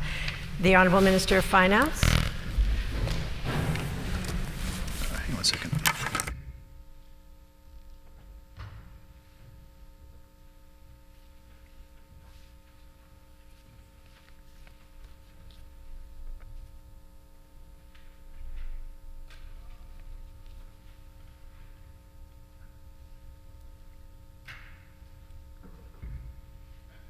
The Honourable Minister of Finance. Thank you, Madam Speaker.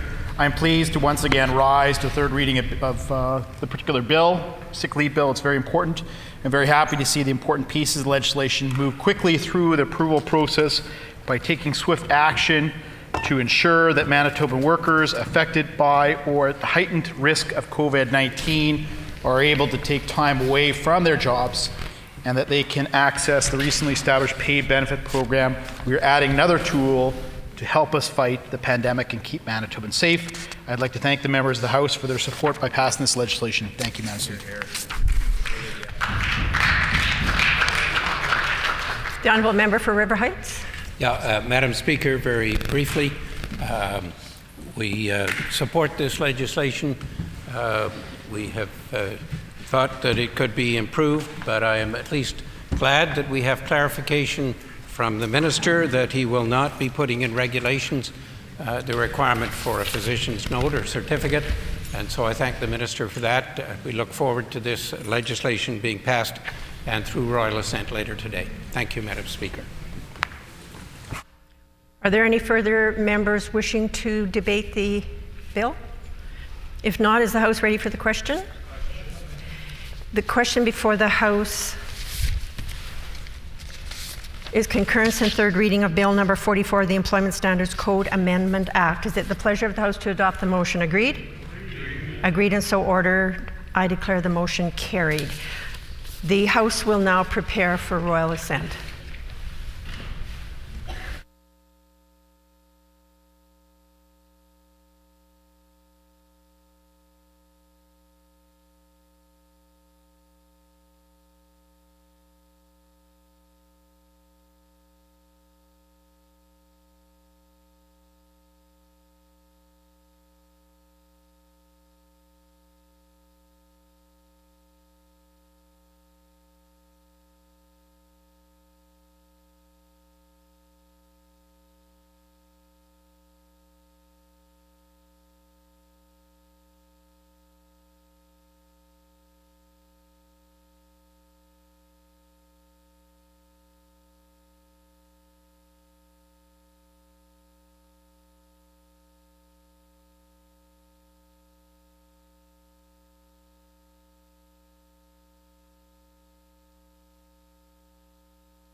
Your Honor, Lieutenant Governor.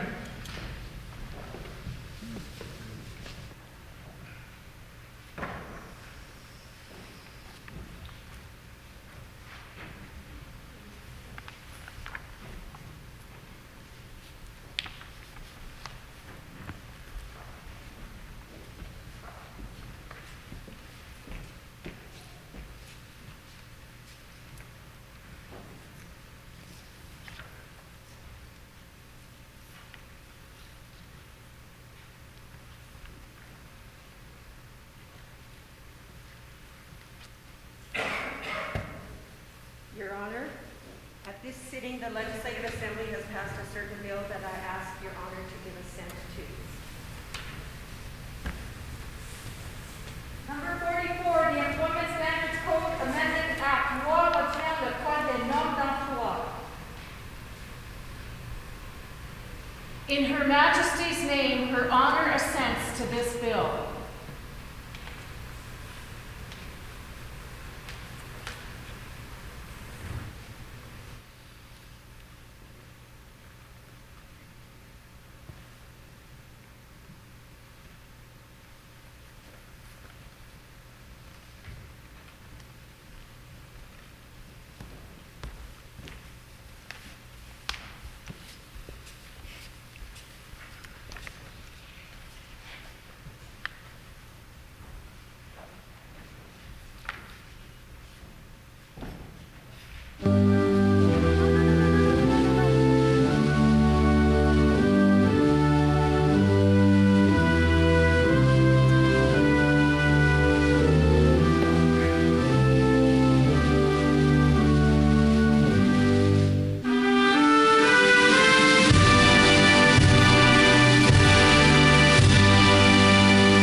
Yeah.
Please be seated. The Honourable Government House Leader. Thank you, Madam Speaker. Could you please resume debate on Bill number 2, the Budget Implementation and Tax Statutes Amendment Act 2020? It has been announced that the House will resume debate on second reading of Bill number 2, the Budget Implementation and Tax Statutes Amendment Act 2020, standing in the name of the Honourable Member for Flin Flon, who has 29 minutes remaining. The Honourable Member for Flin Flon.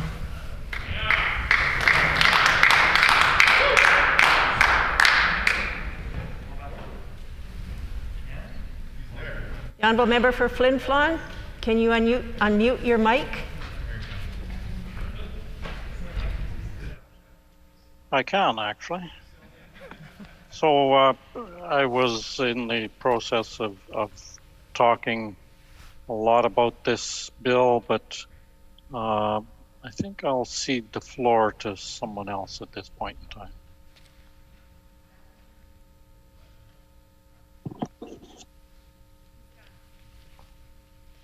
The Honourable Member for St. John's. Madam Speaker.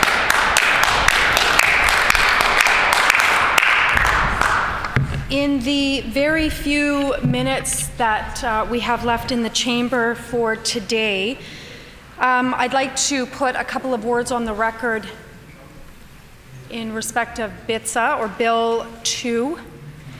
Madam Speaker, we only have a couple of minutes, and to put a couple of words on the record in respect of such an egregious bill that the Premier and his cabinet had put forward to this House. And so obviously, Madam Speaker, I can't get into all of the things that are in BITSA, including the 2.9% rate increase to Manitoba Hydro for all of Manitobans. What I will say is this, Madam Speaker, is that since October 7th, there has been folks from across Manitoba camped outside the Manitoba Legislature in 2 teepees in response to the Premier of this province legislating the right of the Pallister government to steal the children's special allowance from First Nation children, from Indigenous children in care, alongside legislating the right of the provincial government to circumvent 2 court cases that are before the courts right now as we speak, and that legislating the rights away of Indigenous children to sue the Premier, to sue the Pallister government in what is theft of the children's special allowance. In 2020, Madam Speaker, I spoke about this in my response to the throne speech. It is so egregious that members opposite are complicit in sitting by while their boss legislates the right of Indigenous children away. Madam Speaker, I would submit to the House that the PC caucus is no different than the members that sat in this very chamber or in jurisdictions across Canada at the creation, administration, and the height of residential schools.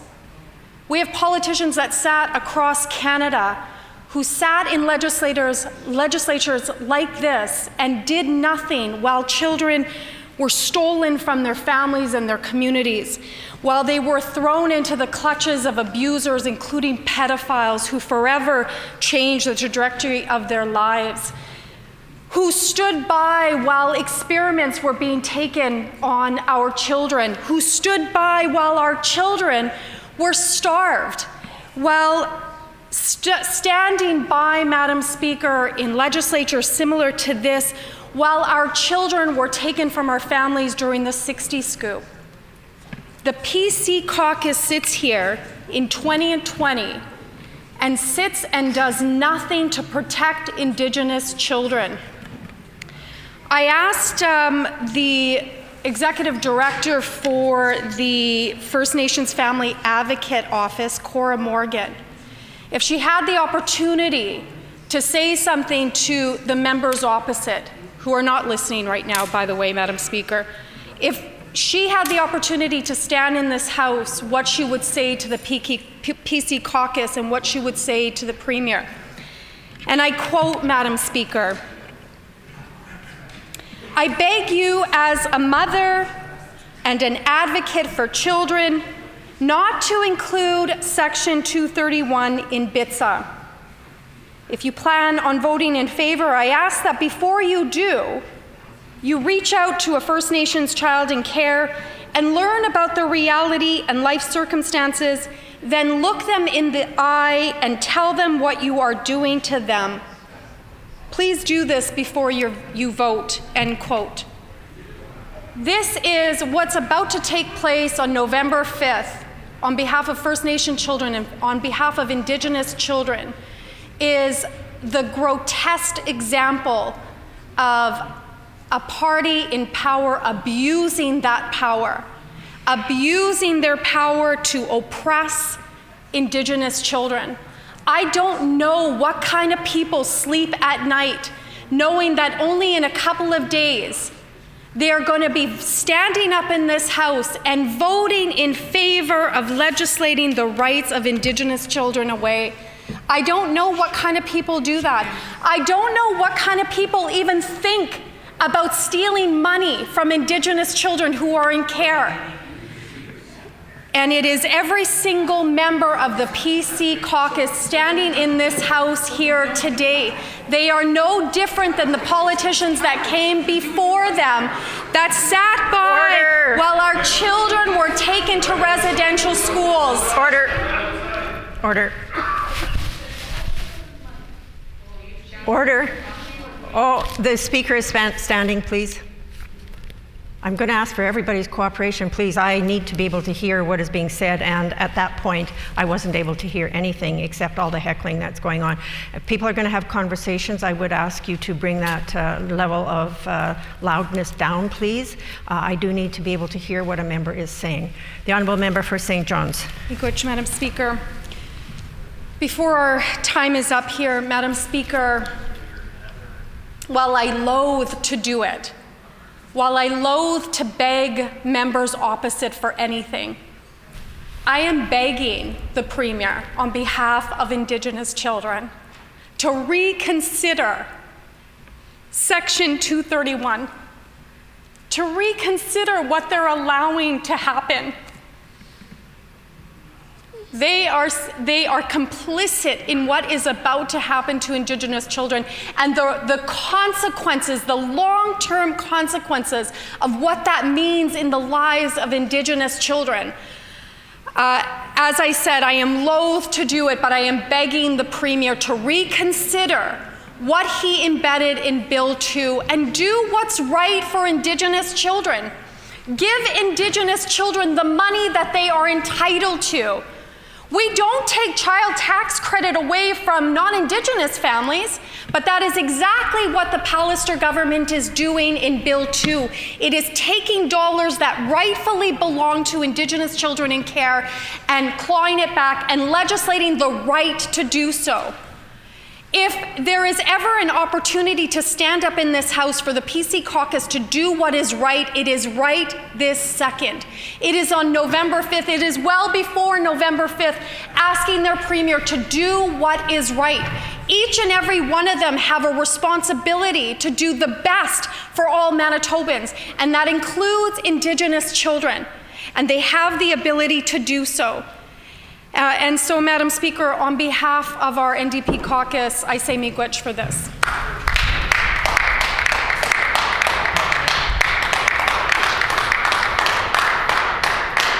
When this matter is again before the House, the honourable member will have unlimited time remaining. The hour being 5 p.m., this House is adjourned and stands adjourned until 10 a.m. tomorrow.